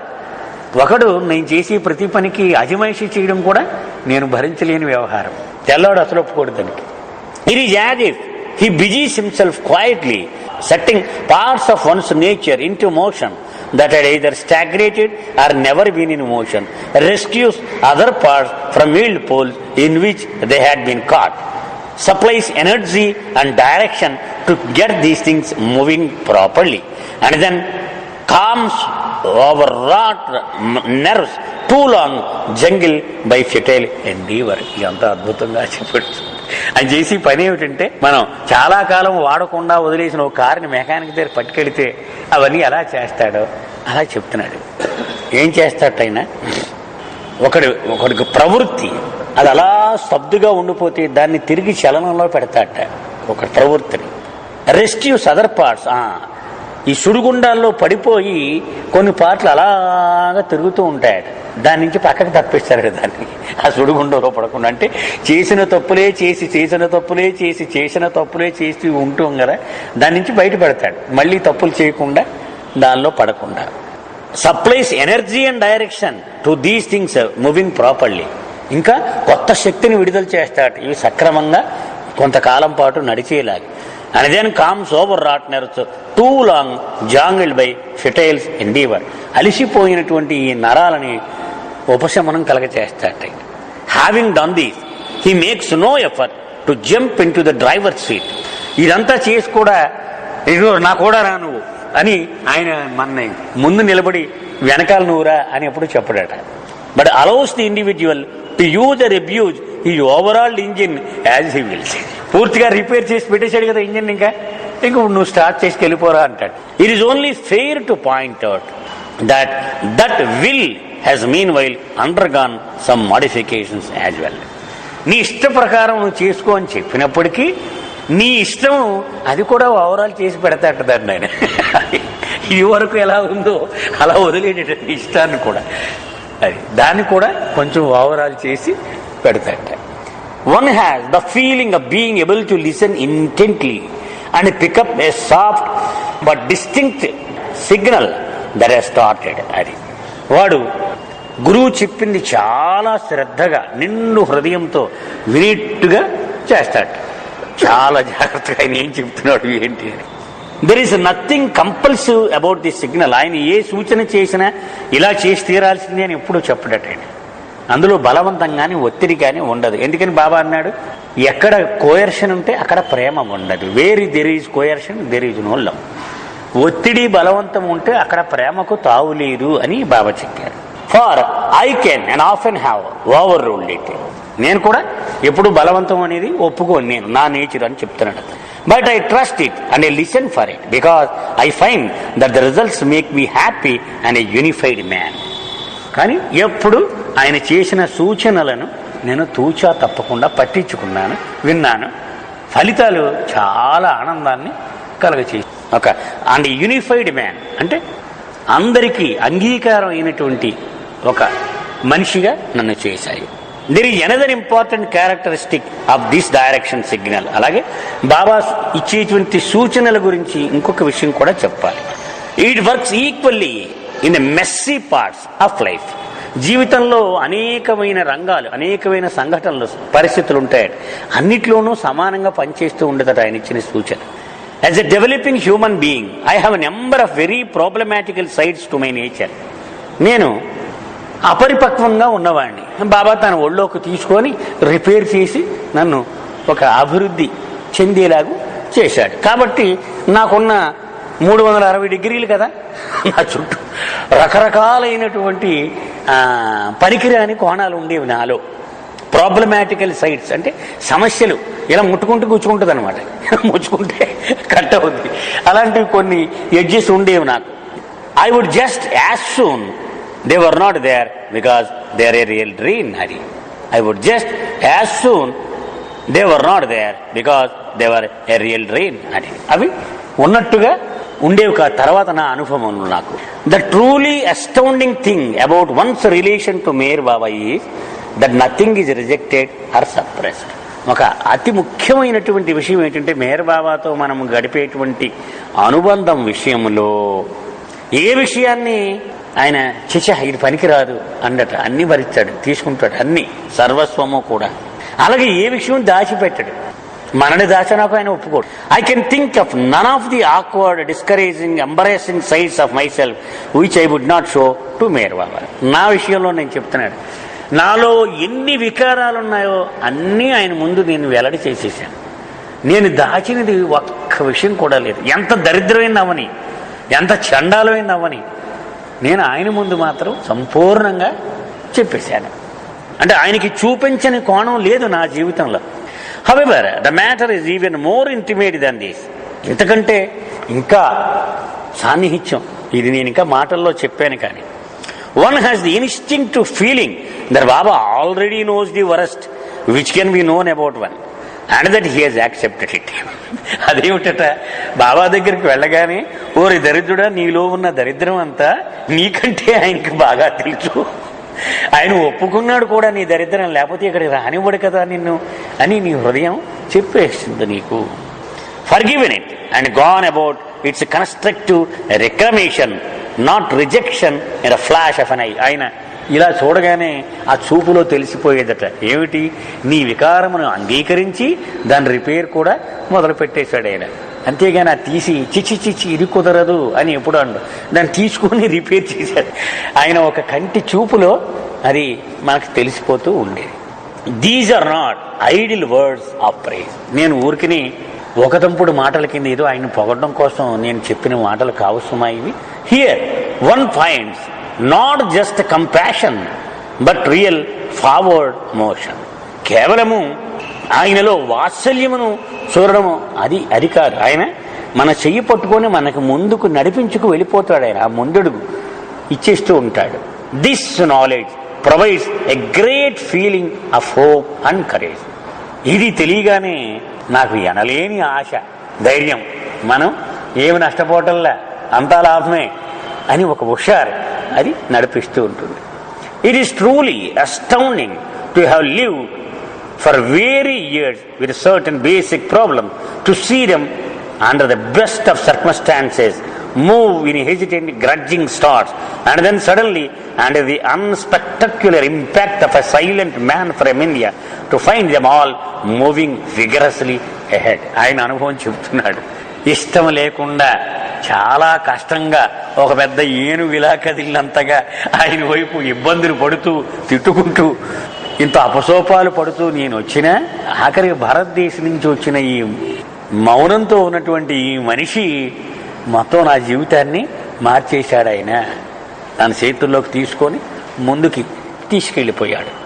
Much of the sickness at heart, నా హృదయంలో ఉన్నటువంటి నా వికారాలన్నీ, డిస్కరేజ్మెంట్ అంటే నిరాశ, బిట్టర్నెస్, ఇతరుల పట్ల ద్వేషం, in living comes from the gradual eroding away of a sense of hope. ఇవన్నీ నిమ్మరగా ఖాళీ చేసేసి ఆశ అనేటువంటిది నిండిపోయింది నా హృదయంలో. As a child or even in early adult life the individual unconsciously expects the best of life and of himself. చిన్నవాడిగా ఉన్నప్పుడు లేకపోతే యవన దశలో అడుగుపెట్టిన తొలి రోజుల్లోనూ ప్రతివాడు తనకు తెలియకుండానే తను ఒక పెద్ద హీరో అయిపోవాలని, తన జీవితం చాలా సుఖవంతంగా ఉండాలని వాడు ఆశలు అనుకుంటూ ఉంటాడు. Then it begins to be clear that neither is he nor can he expect the best. నిమ్మదిగా జీవితం అడుగేసే కొద్ది మనం అనుకున్న ఏమి అవ్వబోయ్, జీవితం ఏమిస్తే అవి తీసుకోవలసిందే అని తెలుస్తూ ఉంటుంది. ఒక చోట ఒక లవ్ స్ట్రీట్ ల్యాంప్ పోస్ట్లో రాశాడు, ప్రభు 2 చేతుల్లో 2 బెత్తాలు పట్టుకొని తన ప్రేమికులందరినీ ఇలాగా కొట్టి తరుగుతూ ఉంటాడు, అటు ఇటు పోకుండా. వీడు తిట్టుకొని చంపేస్తున్నాడు, ఈయన సతాయించేస్తున్నాడు అనుకుని ఆఖరికి గమ్యం రాగానే చూస్తాడు, ఎక్కడికి వచ్చావుంటే స్వర్గానికి తీసుకొస్తాడట. ఇలా అయ్యో ఇన్నాళ్ళు ఈయన మన ఈడ్చుకొచ్చింది ఇక్కడికి, మనం స్వర్గం వదిలేసి నరకానికి తీసుకుపోతున్నంత బాధపడిపోయింది తిట్టుకొని, తీరా ఇది తీసుకొచ్చింది మన స్వర్గాన్ని తీసుకొచ్చేది అని అప్పుడు ఆయనకి సారీ సారీ సారీ అంట. అది we blame that he drags us all the time, but in fact he is dragging us to paradise, we realise only at the end. అదనమాట ఇక్కడ మన డాన్ చెప్పారు. This is usually known as coming to grips on reality, అంటే యథార్థాన్ని తెలుసుకొని సత్యమును అంగీకరించడము అంటారు దీన్ని. అంటే జీవితాన్ని యథాతథంగా అంగీకరించడం. ఇది నా లిఖితం ఇలా ఉంది, దీన్ని ఒప్పుకోవలసిందే, నచ్చలేదంటే కుదరదు. No doubt reality is a good thing, but it is unfortunate that in the soil of reality lie the seeds of destruction of hope. Reality అంటే చాలా కరెక్టే, మరి అందరూ ఒప్పుకొని తీరాలి కదా. కానీ మన ఆశలన్నీ నాశనం అయిపోయేది కూడా ఈ నిజమును అంగీకరించడం. అంతే కదా, దాన్ని అంగీకరించేసి పోయింది, మన ఆశలన్నీ పోయినట్టే. Slowly one seems to grind to A halt and to accept with recognition the barriers of habit, character and circumstance.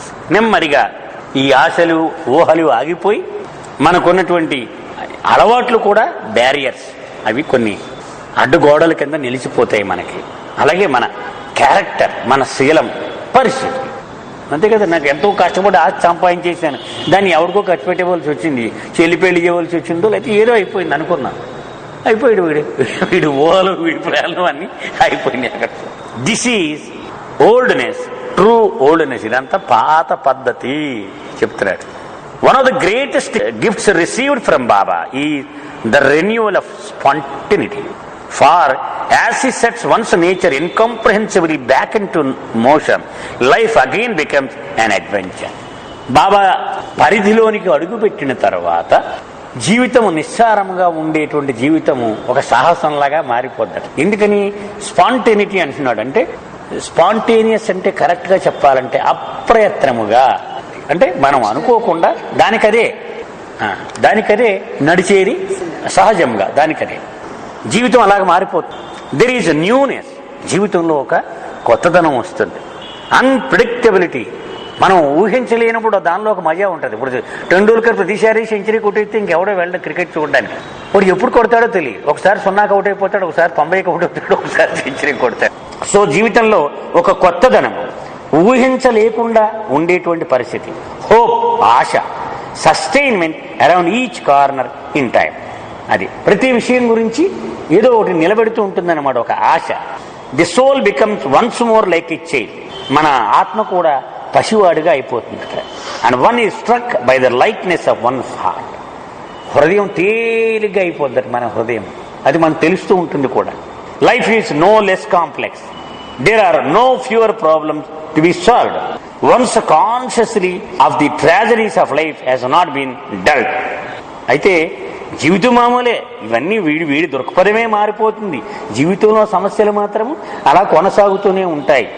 But the greatest tragedy of all, the loss of hope has been wiped out. జీవితం మారిపోదు కానీ జీవితం పట్ల నిరాశ అది మాత్రం తుడిచేస్తాడు ఆయన, అది ఆయన చేసేటువంటిది. No wonder there is room for happiness. ఆశ్చర్యం ఏమి లేదు, ఏమిటి ఇక ఆనందము, దానికి కూడా చోటు వస్తుంది నీ జీవితంలో. The deep loyalty, devotion and trust each Meher Baba's adherents give to him is based in part on this relief from stagnation which he provides. చాలా మంది బాబా పట్ల చూపించే విధేయత, ఆరాధన, ఆయనలో విశ్వాసము ఎక్కడి నుంచి పుట్టే ఇవన్నీ కూడా వాళ్ళ జీవితాలలో ఆయన కలుగజేసిన ఈ లక్షణాల నుంచే ఆ విశ్వాసము పుట్టినది. It is also based on another factor. ఇంకొక విషయం కూడా ఉందట, a certainty of support in crisis. భయంకరమైన పరిస్థితులు అన్ని వైపుల నుంచి చుట్టుముట్టినప్పుడు తప్పనిసరిగా ఆయన సహాయము దొరికి తీరుతుంది అనేది నిశ్చయము. అది కూడా వీడి జీవితంలో ఆయన పట్ల ఉండేటువంటి సంబంధాన్ని నడిపిస్తూ ఉంటుంది.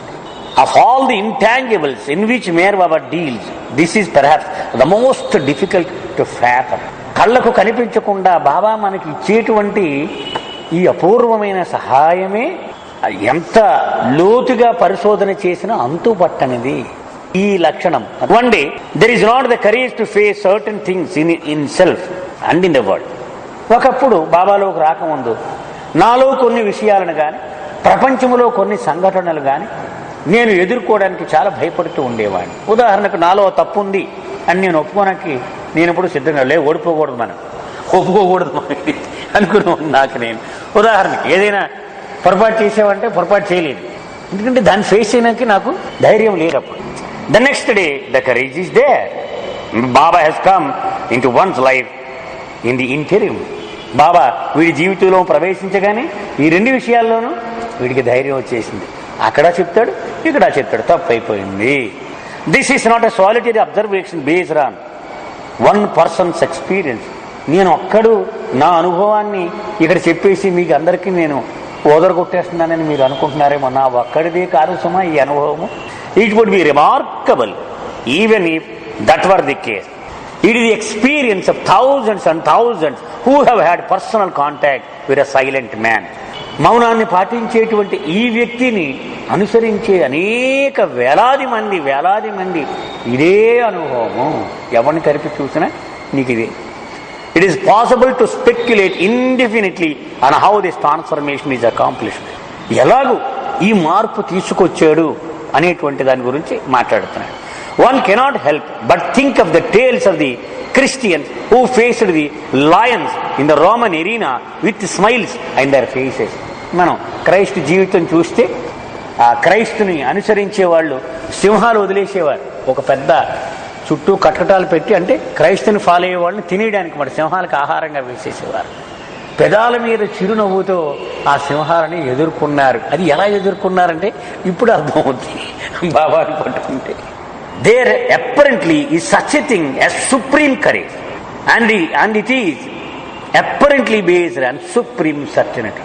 దానికి మూల కారణము ఆ లోపల విపరీతమైన ప్రత్యేకమైన ధైర్యం వచ్చేస్తుంది. ఎక్కడి నుంచి వస్తే మనకేం లోటు లేదు, నిశ్చయమైనటువంటి ఒక ఉంది. నాకున్నాడు బాబా అనేటువంటి అక్కడి నుంచి వీడికి ఈ ధైర్యం వచ్చేస్తాడు. వడ్డించేవాడు మనోడైతే కడబంతలో ఉన్నా పర్వాలేదంటాడు చూడ, అలాగనమాట. మనోడే వడ్డించేవాడు కాబట్టి మనకేం ప్రాబ్లం లేదు. But how is supreme certainty suddenly achieved? ఇంత ధీమా మనకేమవుద్దులే, ఎక్కడి నుంచి వచ్చేసింది ఇంత రాత్రికి రాత్రి ఎలా వచ్చేసింది ఇది? I have no way of knowing. నాకే తెలియదు నన్ను చెప్పాలంటే ఎలా వచ్చిందో. But I do know that I can now face things in my life which would have sent me hiding behind a wall of frustration a few years ago. కానీ నా అనుభవమే చెప్తున్నాను. కొన్ని సంవత్సరాల క్రితం కొన్ని సంఘటనలు ఎదుర్కోవాలంటే పారిపోయి గోడ వెనకాల దాక్కున్నాడు.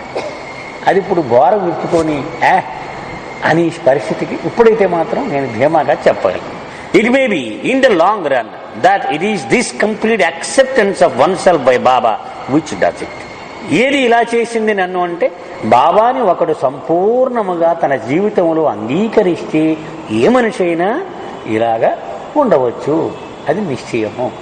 Ordinarily, the human being never seems free of some sense of insecurity in his human relations. ఒక మనిషితో మరొక మనిషి మానవ సంబంధాలలో సంపూర్ణమైన ధీమా మనిషికి ఎప్పుడూ ఉండదు. ఎంతో కొంత అభద్రతా భావం ఉంటుంది. ఏమో తీరా ఇది చెప్పైతే ఇది ఏం చేస్తాడో, అనవసరంగా అన్ని విషయాలు చెప్పకూడదు అని కొన్ని దాచుకుంటూ ఉంటాడు. ఏమో రేపు పొద్దున్న నాకు వ్యతిరేకంగా వాడచ్చు, నన్ను బ్లాక్మెయిల్ చేయొచ్చు. ఆ అభద్రతా భావం తప్పనిసరిగా ఉంటుంది. ఒక మనిషి అన్ని చెప్పం, మనం కొన్ని దాచేసుకుని కొన్నే చెప్తాం. People have an awkward way of suddenly becoming very much apart. Sometimes they do it out of simple selfishness, sometimes in carelessness, often in the name of righteousness. ప్రజలు సడన్ గా మనకి మొహం తిప్పేస్తూ ఉంటారు. ఈవేళ బాగానే ఉంటాడు, రేపటి నుంచి మనకు మొహం తిప్పేస్తూ ఉంటాడు. అది స్వార్థమైనా అవ్వచ్చు, లేకపోతే నేను నిజాయితీగా చెప్తున్నాను అని నేను చెప్పిన నిజాన్ని బయటికి చెప్పేసి. The net effect is that one is alone. దీని మొత్తం సారాంశం ఏంటి? ఎప్పుడు మనిషి ఒంటరిగానే ఉంటాడు. నమ్మడానికి వీళ్ళేది ఎవరిని కొంపలేరు తీసేస్తాడు వాడు చెప్తే. అంటే దీన్ని నా నష్టానికి వాడేయచ్చు కదా. ఇప్పుడు రేపొద్దున్న సంఘంలోకి వెళ్ళి వీడు ఇలా తప్పు చేసేటండి నాకు చెప్పేది వీడు అని చెప్పేస్తే అయిపోయింది. No one is able to feel alone and at the same time full of the warm and satisfaction of life. అందుచేత బాబాని కనుక మనం పట్టుకుని ఉన్నట్లయితే ఒంటరిగా ఆ జీవితాన్ని గడపవలసిన అవసరం లేదు. ఎందుకని ఒంటరిగా గడపడం ఎవరికైనా దుర్భరమే. ఇప్పుడు జైల్లో పెట్టిస్తే ఏమిటి వాడు నష్టపోయింది? ఫుడ్ పెడుతున్నారు, హ్యాపీగా ఫ్యాన్ వేస్తున్నారు, మంచం వేస్తున్నారు, పడుకొని వాడు పోయిందల్లా ఒక్కడు ఉండదు. అది ఎవరికైనా కష్టమైనటువంటి విషయమే.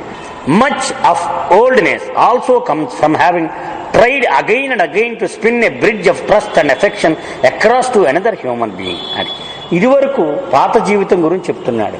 ఒక మనిషితో మనం ఎంత తంటాలు పడినా అది అపజయమే ఎదురైంది మనకంటే సంపూర్ణముగా వాడివి ఒక వారధిని శాశ్వత స్థాయిలో నిర్మించలేకపోయాం. And having seen it smashed each time, మనం ప్రయత్నించినప్పుడల్లా మనం ఓడిపోయాం. వాడు నమ్మనవి లేదు, ఏదో దెబ్బ కొట్టేసాడు వాడు. మనం అంతా ప్రయత్నం చేసి అన్ని జాగ్రత్తలు తీసుకుంటే ఆ పావయాన్ని అనమాట ఇది ఒక్కొక్కసారి. Finally, one begins to feel that perhaps there is no such thing as being truly united with another being. ఇంకొకరితో సంపూర్ణముగా నేను ఏకమైపోయి ఉండే పరిస్థితి ఉంటే అబద్ధం అనేటువంటి తాత్పర్యం వీడికి వస్తుంది. That at best it is an unpredictable groping game of great aloneness. వాడు అనుకుంటాడనమాట ఇది ఉట్టిదే, ఇది సంభవం అయ్యేటువంటిది కాదు, ఊహ అనుకుంటాడు. I have seen many grown men and women burst suddenly into tears because of some unexpected gesture of utmost thoughtfulness shown by Meher Baba. నేను బాబా జీవితంలో కొంతమంది పెద్దవాళ్ళు, సంఘంలో చాలా పరపతి పెద్ద పెద్ద పదవుల్లో ఉన్నవాళ్ళు, బాబా ఎదురుగుంటే బేరమని ఏడ్చిన వాళ్ళు నేను ఎంతో మందిని చూశాను. నేను I have seen many others burst into tears without that action, but rather because Baba had uncannily filled up a void in their hearts. వాళ్ళ హృదయంలో చెయ్యి పెట్టి ఆ వెలితిని తీసేసేడు బాబా అనేటువంటి భావం వాళ్ళకి కలిగి వాళ్ళు ఏడ్చారు బాబా ఎదురుగా. As if through the unexpected finding of a mother or father long thought gone. ఎన్నో ఏళ్ల క్రితం తప్పిపోయిన తల్లిని తండ్రిని కనుగొన్నంత ఆనందం వాళ్ళ కళ్ళల్లో ఉండి ఆ ఏడ్చేవారు వాళ్ళు. It gives one courage to be one's real self and to risk whatever might come. మనము ప్రపంచంలో సగటు మానవుడు మేకప్ వేసుకొని ఇతరులతో ప్రవర్తిస్తూ ఉంటాడు బాబా చెప్పారు. మనం ఉన్నదన్నట్టుగా చెప్పం. రామతీర్థగా మా తినేస్తారని బాబు ఈయన వచ్చినప్పుడల్లా అనుకుంటాను, రాగానే జయబాబు సార్ రండి సార్ రామతీర్థ గారు అంటాను. అంటే లోపల నా మనసులో ఉన్నది వేరు, ఎదురుగా మాత్రం నేను మేకప్ వేసుకొని నటిస్తూ ఉంటాను. నా అసలు నైజము బయట పడకు. ఇది ప్రతి మానవుడు రోజూ చేసేటువంటి నిత్య కృత్యము. అందుకే be your natural self, be your natural self, be your natural self అని బాబా ఎప్పుడు చెప్తూ ఉంటారు. అది అంటే పసివాడు వాడు ఎప్పుడు ఇలా చేయడు అంచేతి పసివాడిలా ఉంటే ఆధ్యాత్మికంగా చాలా సులువు అన్నవారు బాబా. అందుకదే వాడు ఒరే నేను లేనని చెప్పరంటే మా నాన్న లేనని చెప్పమన్నాడని అంటాడు వాడు. ఎందుకని వాడికి తెలియదు ఇందులో ప్రమాదం, ఎవడన్నా అప్పు అడగడానికి వచ్చి. ఎందుకని వాడికి తెలియదు అందులో ఏం ప్రమాదం ఉంది, ఎందులో ఏమిటి చేయాలి. అందుచేత అలా కనుక అంగీకరిస్తే ఎనలేని ధైర్యం వచ్చేస్తాడు ఒక వ్యక్తికి. ఏమిటి, నా ఇష్టం వచ్చినట్టు నేను ఉండొచ్చు, నా యథార్థమైన ప్రవృత్తి ఏంటో అదే ఉండొచ్చు, మేకప్ అక్కర్లేదు అనే ధైర్యం వచ్చేస్తే వాడికి. తర్వాత నాకు ఏమి రిస్క్ లేదు కూడా, ఏం చేసినా నాకు రిస్క్ లేదు అనేటువంటి ఆ ధీమా వచ్చేస్తే the matter goes still further, ఇంకా ముందుకు వెళదాం అంటున్నాడు. It is not just acceptance by another person which does the trick. కేవలము ఇంకొక వ్యక్తి మనల్ని అంగీకరించడమే కాదట, ఇంకా ఉందట. It's being connected up with once inner resources as well. The two things go close hand in hand. మన లోపల దాగి ఉన్నటువంటి మొత్తము సర్వస్వము సకల సంపదలతో సహా అవతల వాడికి తెలిసిపోతూ ఉంటుందట. అంటే మనం ఏమి దాచుకోం అనమాట, మన హృదయం సంపూర్ణముగా మనం ఆయన ముందు ఇలా పంపేయడం. The individual is almost 2 persons. ఏ మనిషి తీసుకున్నా సరే వాడిలో 2 వ్యక్తులు ఉంటారట. The outer self and the inner self. మనం అనుకున్నదే ఇప్పుడు అనుకున్నాం కదా మనం రామతీర్థ గారి గురించి ఉదాహరణ. ది అవుటర్ సెల్ఫ్ బయటికి కనపడేవాడు, లోపల దాక్కొని ఉండేవాడు, 2 వ్యక్తులు ఉంటారు. And very often they do not know how to be friendly with one another. ఈ ఇద్దరు కూడా ఒకరికొకరికి మిత్రుత్వం ఎలా నేర్పాలో కూడా వీళ్ళకి తెలియదు. వీళ్ళిద్దరికి ఇది లోపల దాక్కునే ఉన్న అసలు మనిషి, బయటికి నటించేటువంటి కృత్రిమమైన మనిషి, వీళ్ళిద్దరూ కూడా ఒకరికొకరు ముఖాలు ఇలా చూసుకోకుండానే ఉండేటువంటి పరిస్థితి ఉంటుంది. Once another person is found who can accept one without a qualm, it is infinitely easier to accept oneself. The sting of sin and wrongdoing are removed. ఏమవుతుంది, ఇలాగా ఒకడికొకడు సంపూర్ణముగా కనుక అంగీకరించడం మొదలు పెడితే అసలు ఆ పాపమే లేదు. ఆ పాపానికి అంటుకుని ఉన్నటువంటి దాన్ని ఏమంటామండి, దోషం. ఆ దోషం కూడా లేదు. అస్టింగ్ అంటే దోషం అన్నమాట. అంతే కదండి. మీరు నన్ను 100% ఒప్పించుకుంటే నేను మానక్కర్లా. నేను ఎలా ఉన్నానో అలాగే తప్పులు చేస్తూనే ఉండొచ్చు నేను. అది ఇందులో రహస్యం. ఎందుకని మీరు ఒప్పుకోకపోతే మీరు ఒప్పుకోరేమో అని నేను మారనాకైనా ప్రయత్నం చేయాలి, దాచుకోవడానికైనా ప్రయత్నం చేయాలి. కానీ మీరు ఒప్పేసుకుంటున్నప్పుడు నేను దాచుకోవడానికి ప్రయత్నం చేయను, మారనాకు కూడా ప్రయత్నం చేయక్కర్లేదు. The black curtain is drawn aside and one may walk out as one's own friend. అందుచేత ఈ నటించడానికి కొంత దాచి ప్రపంచానికి తెలియకుండా ఒక బ్లాక్ కర్టెన్ వేసుకుంటూ ఉంటామట మనం. అది తీసి పారేయచ్చు. వాడు ఎప్పుడైతే యాక్సెప్ట్ చేస్తున్నాడో ఏం పర్వాలేదు మనకి. Only then does it become clear how badly one had been cripple by inner doubt and indecision. అప్పుడే వీడు అనవసరంగా అవతల వ్యక్తిని ఎంత శంకించాడు అనేది తెలుస్తుంది, బయటకు వస్తుందట అప్పుడే. From there it is not as great a step as it might seem to be able to regard the oncoming lion with a smile. అప్పుడు నన్ను పూర్తిగా అంగీకరించిన సింహం ఉందనుకోండి, ఆ సింహం వస్తూ ఉంటే నవ్వుతూ దానికి వీడు ఎదురెళ్ళగలడు. ఎందుకంటే నన్ను ఒప్పేసుకున్న పూర్తిగా నాకేం రిస్క్ లేదు, నన్ను ఏమి చెయ్యదు. ఎంత పెద్ద భీకరమైన సింహం వచ్చినా కూడా వీటి వెళ్ళొచ్చు. On a percentage basis there is not a large proportion of people in the world who have any degree of this healthy faculty of accepting the bad as well as the good in another person.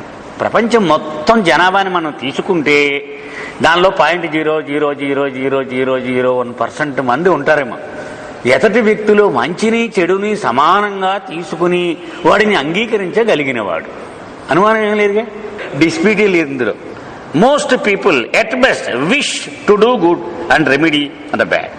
ఎక్కువ మంది మంచి కోరుకుంటూ ఉంటారు, చెడు కనపడితే దాన్ని repair చేద్దామని అనుకుంటూ ఉంటారు. పోనీ వాడిని మారుద్దాం మనం అని అనుకుంటారు, అంతేగాని అంగీకరించడానికి సిద్ధంగా ఉండడం. So the individual who can accept is rare. అందుచేత ఉన్నది ఉన్నట్లుగా ఒక మనిషిని అంగీకరించేవాడు చాలా అరుదు. And he who can accept all is truly the treasure of inestimable value. కానీ ప్రపంచంలో ఎవడైనా ఒక్క మనిషి అందరినీ అంగీకరించగలిగిన వాడు ఉంటే ఇంక అంతకంటే విలువైనటువంటి విషయం ఉంటుందా ఈ సృష్టిలో? అందరినీ ఎవడైనా కానీ నాకు అనవసరం రా, నేనున్నాను ఇక్కడ అని అంగీకరించేవాడు ఉంటే దాని విలువ ఎవడైనా కట్టగలడా? It would be rash to give the impression that Meher Baba cannot be angered or that he cannot send someone packing who has been told to do one thing but had done something else. బాబా దగ్గర ఆయన చూసింది చెప్తున్నాడు. అందుకే ఒక సందర్భంలో మనం ఇదివరకు కూడా చెప్పుకున్నాం, one who does not hurt anybody is a good man, but one who is not hurt by anybody is a God man అని బాబా చెప్పారు. ఎవడిని నొప్పించని వాడు మంచివాడు, చాలా మంచోడండి ఆయన. ఎవడి చేత నొప్పింపబడని వాడు దైవీ మానవుడు, అవతార పురుషుడు ఒక్కడే అన్నాడు. అదే విషయం ఇక్కడ చెప్తున్నాడు. ఆయన ఎవడి మీద కోప్పడి చిచీయుడు పనికిరాడని అన్నటువంటి సందర్భం నేను చూడలేదు. నేను చెప్పింది ఒకటి, నువ్వు చేసింది ఒకటి, కాబట్టి చేసే ఖాళీ ఇక్కడి నుంచి వెళ్ళిపో అని ఎవరిని పంపించేయడం కూడా నేను చూడలేదు. Meher Baba, these situations do occur and they can be very painful. Nevertheless, while Meher Baba's left hand may be chastising severely, his right hand is holding up one sword so that it can endure. అది చాలా కష్టమే ఎవరికైనా అలాగా తప్పు పట్టి పంపించేస్తూ ఉంటే అంటున్నాడు. కానీ బాబా ఓ ఎడం చేతితోటి నువ్వు పనికిరానోడు లాభం లేదంటే అట, కుడి చేతితోటి నీకు ఎందుకురా నేను ఉన్నాను కదా అని వాడికి హుషారిచ్చి నువ్వేం వరియకు అని చెప్తూ ఉంటాడు. అందుకే బాబా ఒక సందర్భంలో చెప్పారు, నాలో 2 రోల్స్ ఉన్నాయన్న. ఒకటి పర్ఫెక్ట్ గాడ్ నాలో ఉన్నది, రెండోది పర్ఫెక్ట్ ఫాదర్ అంటే న్యాయ నిర్ణయం చేసేటువంటి ఒక అధికారి, ఒక జడ్జి అనుకుందాం, అదొక రోలు. తండ్రి, ఈ సృష్టికి తండ్రి అయిన 2 రోలు. ఈ 2 పాత్రలు సమానముగా ఆయనలో ఉంటూ ఉంటాయి. జడ్జి పాత్రలో తప్పు వేసినోడు కల్లా వేసే అంటూ ఉంటాడు, తండ్రి పాత్రలో అవన్నీ క్షమించుకుంటూ పోతూ ఉంటాడు. అవతారుడిగా వచ్చేది ఆ తండ్రి పాత్రే. Then if one still cannot endure, it is not because the warm support is not there, but because humiliation has become the matter of greatest importance. Baba దగ్గర ఎవడైనా అమ్మ బాబోయ్ తట్టుకోలేకపోతున్నాను అని అనుకుంటే అది ఆయన ఓదార్పు సాయము లేకపోవడం కారణంగా వీడు అవమానం ఎక్కువ ఫీల్ అయిపోతున్నాడు అనమాట జరిగిన విషయం కంటే. అది అసలు నిజము. దానివల్ల వాడు, ఎందుకంటే బాబా ఎప్పుడు చాలా భయంకరంగా ఉన్న ఈ సిచ్యువేషన్స్ మండలి వాళ్ళు చూస్తే ఒక్కొక్క సందర్భంలో నీవు నీ జీవితంలో ఎప్పటి వరకు చేసిన పెద్ద తప్పులు అని నీవు ఏమనుకుంటున్నావు అవన్నీ చెప్పనేవారు. అందరూ ఇలా ఉండగానే ప్రతివాడు దండ కట్టుకుని చెప్పేవారు. తిట్టి తిట్టి తిట్టి తిట్టి పడతిట్టేసేవారు బాబా. మళ్ళీ మామూలుగా అలాగేలా కాదు, తిట్టి మళ్ళీ అనేవారు ఆఖరి మిమ్మల్ని అందరినీ క్షమించేస్తున్నాను, ఇప్పటి వరకు మొత్తం వైట్ వాష్ వేసేసాను మీ పాపాలన్నిటికీ, కానీ ఇక్కడి నుంచి మాత్రం మీదే పూచి జాగ్రత్త. అలాంటి సందర్భంలో చాలా అవమానం పడిపోతున్నాను అని ఫీల్ అయిపోతే వాడు నలుగురు చూసేయరని ఫీల్ అవుతున్నాడు తప్ప వాడికి లాభం జరగకపోవడం కానీ ఓదార్పు దొరక్కపోవడం కానీ అక్కడ కారణం కాదు. ఎందుకని ఆయన క్షమించేసాడు, ఇంకంతకంటే ఇంకేముంది. బాబా అనేవారు కూడా, చేసింది భయంకరమైన నీచమైన తప్పు నువ్వు, కానీ నా ఎదురుగుంటా అందరి సమక్షంలో ఒప్పేసుకున్నావు, చాలా గొప్ప లాభం జరిగిపోయింది నీకు, పోనీ దాని గురించి ఆలోచించు, నీకు జరిగిన మేలు గురించి ఆలోచించు. అది ఎందుకంటే డాక్టర్ దగ్గర రోగం దాచవద్దు అని చాలా పదే పదే పదే మొన్ననే ఒక సందర్భంలో పూనాలో అందరూ వచ్చారు, ఏవేవో చెప్పేసినారు అందరూ. ఒక ల్యాండ్ లార్డ్ వచ్చాడు పెద్దవాడు, వాడు వచ్చారు, బాబా అన్నారు నీకు ఫామ్ హౌస్ ఉంది అన్నారు. ఉందన్నాడు. అక్కడ ఒక ఆవిడ నీకు పనికి పెట్టుకున్నావు నువ్వు అన్నారు. పెట్టుకున్నాను అన్నాడు. ఆవిడతో అక్రమ సంబంధం నడుపుతున్నావు నువ్వు అన్నారు. అందరూ ఉన్నారు అక్కడ. అప్పుడు వాడు ఏడ్చి బాబా పాదాల మీద పడ్డాడు. అవును బాబా తప్పు, ఎవరికి తెలియదు అన్నాడు. నాకు తెలుసు అన్నాడు. సో నిన్ను క్షమించడానికే నేను నలుగురిలో చెప్పాను నేను, ఈ క్షణం నాకు మాటి అన్నారు. ఒట్టేసాడు వాడు. సో ఇక్కడితో నీకు సంపూర్ణంగా అంత పెద్ద బంధం తీసిపడేశాను నీకు అన్నారు. అది అవరోధంగా ఉంది నీ జీవితంలో, తీసేసాను ఈ క్షణంలో. అంటే ఆ అవతారుడు కృప ఎంత గొప్పదో చెబుతూ బాబా ఈ చెప్పిన ఉదాహరణ మాట. అవతల వాడికి విశ్వాసం లేకపోయినా ఈయనే వాడి జీవితంలోకి దూరి ఒరే తప్పురా నాయన ఆయన మానిపించి వాడికి భరోసా కల్పించి ఆయన శుభ్రం చేసి పంపించాడు ఆయన. అలాంటి ఉదాహరణ చెప్తున్నారు. వాడు అవమానం ఫీల్ అయిపోయాడంటే వాడు అనుభూతి పొందిన అది తప్పుకు తప్ప వాడికి లాభమే జరిగింది, వాడికి నష్టమేం జరగలేదు. To witness Meher Baba handling the mechanics of human emotion is an awesome sight, provided one is not involved. మానవుడిలో ఉన్నటువంటి రాగద్వేషాలను బాబా ఎలా హ్యాండిల్ చేస్తారు అని చూడాలంటే అమ్మో అది ఒక దృశ్యమే, అది చూడాలంటే. కానీ అందులో నువ్వు పాత్ర అయి ఉండకూడదు, అప్పుడే నువ్వు దాన్ని చూడగలవు. అందులో నువ్వు పాత్ర అయిపోయి ఉన్నావు అంటే ఇంక నువ్వు అనుభూతి పొందలేవు. To be embroiled in a complex emotional situation with Meher Baba at the controls is like going through a kaleidoscope crazy house with hands darting from walls and steam jets shooting up underfoot and great magnets drawing at every bit of time, all set loose in rapid succession. అది English సినిమాల్లో చూస్తూ ఉంటాం ఇలాంటి సీన్లు. కింద నుంచి ఆవుర్లు వచ్చేస్తూ ఉంటాయి, ఇలా చూస్తే గోడ తిరిగిపోతూ ఉంటాయి, మనం నడిచి ఇది దూకుతూ ఉంటుంది ఈ రోడ్డు కూడా. అలాంటి సన్నివేశాన్ని మీరు ఊహించుకోవచ్చు అంటున్నాడు బాబా. ఆ ఎదురుగుంటా గనక మనం ఉండి ఈ సిచ్యువేషన్ మనం చూస్తూ ఉంటే. And emerging there is no doubt that one has really had the works but one is sustained through it all. తప్పకుండా నీ మీద ఆయన పనిచేసేస్తాడు. అవతార పురుషుడు తన కార్యక్రమాన్ని నీ మీద చేస్తూ ఉంటాడు ఆయన ఎదురుగుంటా ఉన్నావు అంటే. కానీ నీకు ఏ రకమైన ప్రమాదం జరగకుండా కూడా ఆయన ఇలా ఓ చెయ్యి పెట్టి మోస్తూ ఉంటాడు. Even as the tremolo crescendo is at the height there is sustainment to an exactly equivalent degree. ఎంత భయంకరమైనటువంటి తాకిడి ఉంటే అంత సహాయం కూడా ఆయన దగ్గర నుంచి సమాన స్థాయిలో ఉంటుంది. The only thing which get rattled are the loose screws which need to be rattled. They are located quite quickly. ఆయన మనకి ఎక్కడెక్కడైతే నట్లు లూజ్ అయినాయో ఆయనకి స్పష్టంగా తెలుసట. Sustainment then is the second principle which draws unplumbed allegiance to Baba from his adherents. ఎందుకు వీళ్ళంతా ఆయన పట్టుకుని అలా ఉంటారు? ఆయన ఏమీ ఇవ్వకపోయినా ఆయన్ని క్షవరం చేసేస్తానన్నా అలా పడుంటారు ఆయన పాదాల దగ్గర. అంటే ఇదే ఆయన వాళ్ళకి ఆ ఓపిక, ఆ శక్తి, భరించేటువంటి ఆ సహనం ఇవన్నీ ఇస్తూ ఉంటాడు. అందుకని అలా పడి ఉంటారు వాళ్ళు అక్కడ. ఆ శంకర్ శ్రీరామారావు గారు రాశారు చూడండి, అప్పుడు సహవాసు వెళ్ళినప్పుడు, ఎవడవీవు మానవులందరినీ ఇక్కడికి ఈడ్చి తెచ్చి ఏం చేసేసావు నువ్వు వెళ్ళి అంటాడనమాట. వీళ్ళు శరీర ధర్మములను పాటింపరు, స్నానం చేయడం గడ్డం గీచుకోడు, వీడు తల కూడా దూక్కోడు, కానీ నీ చేసి అలా చూస్తూ ఉంటాడు. ఏం చేసావు అంటాడు. నేను నిశ్చితంగా చూస్తే వాళ్ళు ఒక పంజరాల్లో ఉన్నారు, అందుకని వాళ్ళు అలా బంధించావు నువ్వు. మరి దేంతో చేసావు? నీ చిరునవ్వులే పంజరం కింద తయారు చేశావు. చాలా బాగా రాశారండి. జ్ఞాపకం ఉందామా? శంకర్ శ్రీరామారావు గారు ఆ రోజుల్లో బాబా సహవాసలో రాసిన, మన పారేపల్లి సత్యం గారు పాడుతూ ఉండేవారు.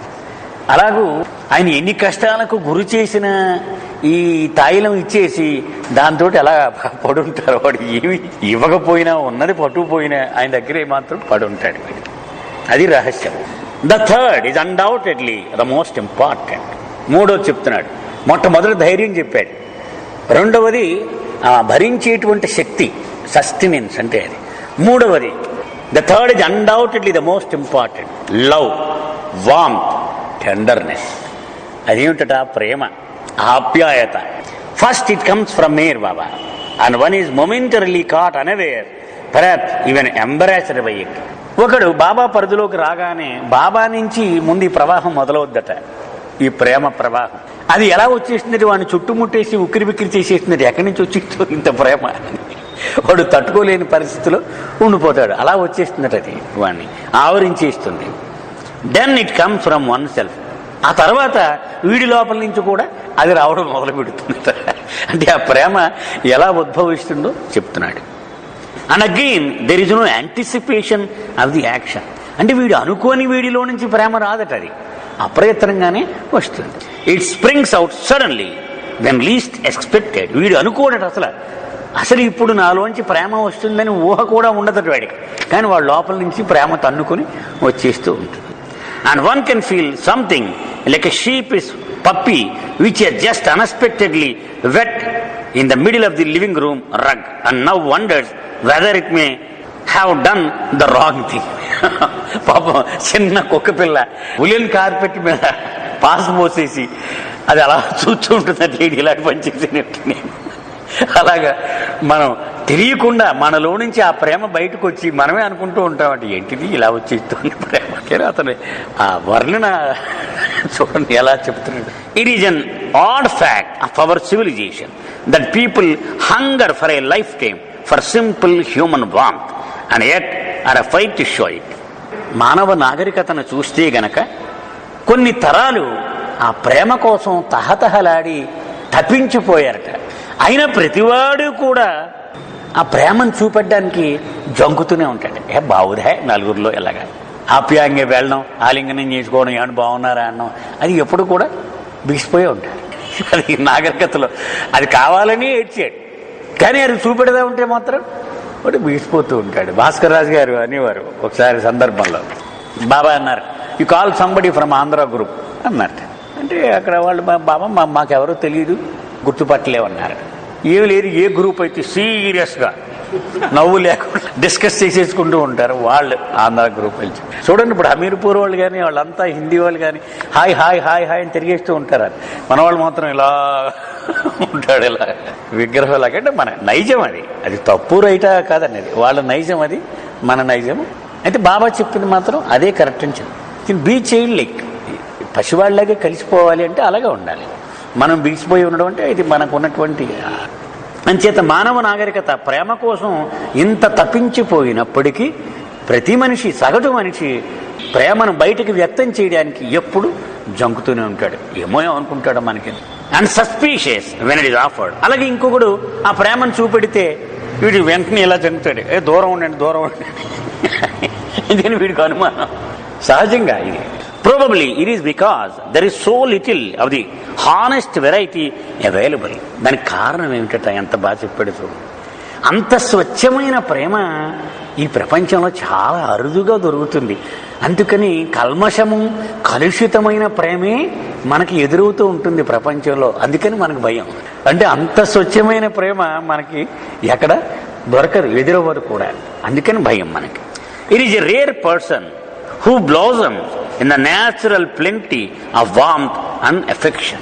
అది స్వచ్ఛమైన సహజమైన ఈ ప్రేమ ఆప్యాయత ఒకడిలో వెల్లి విరుస్తుంది అంటే వాడు చాలా అరుదుగా ఉంటాడు ఈ ప్రపంచంలో, ఈ విశ్వంలో.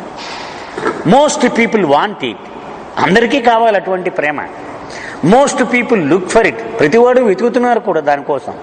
Most people are deeply touched when the find an honest trace of it. దానిలో ఇంత మచ్చు దొరికినా ప్రతివాడు అబ్బా ఎంత ప్రేమ అండి అని ప్రతివాడు మురిసిపోతాడు కూడా. And yet few people are capable of giving it. కానీ ఇచ్చేవాడే లేడు, అందరూ రెడీగానే ఉన్నారు, అది వెతుకుతూ ఉన్నారు, అందరూ రెడీ, కానీ ఇచ్చేవాడే లేడు. The problem is confuse because the physical part of love is inextricably entangled with a pure feeling element. Many people want love but instinctively shy away from the complex entanglement usually involved. అంటే ప్రేమ అంటే కలుషితమైపోయిందని మనం అనుకున్నాం. అందుచేత ఆ కలుషితమైనటువంటి ప్రేమే మనకి కనపడుతూ ఉంది ప్రపంచంలో. అంచేత గందరగోళంగా ఉంది వ్యవహారం అంతా. అంటే ఎదటివాడు స్వచ్ఛమైన ప్రేమ చూపించినా ఏమో అని భయమే.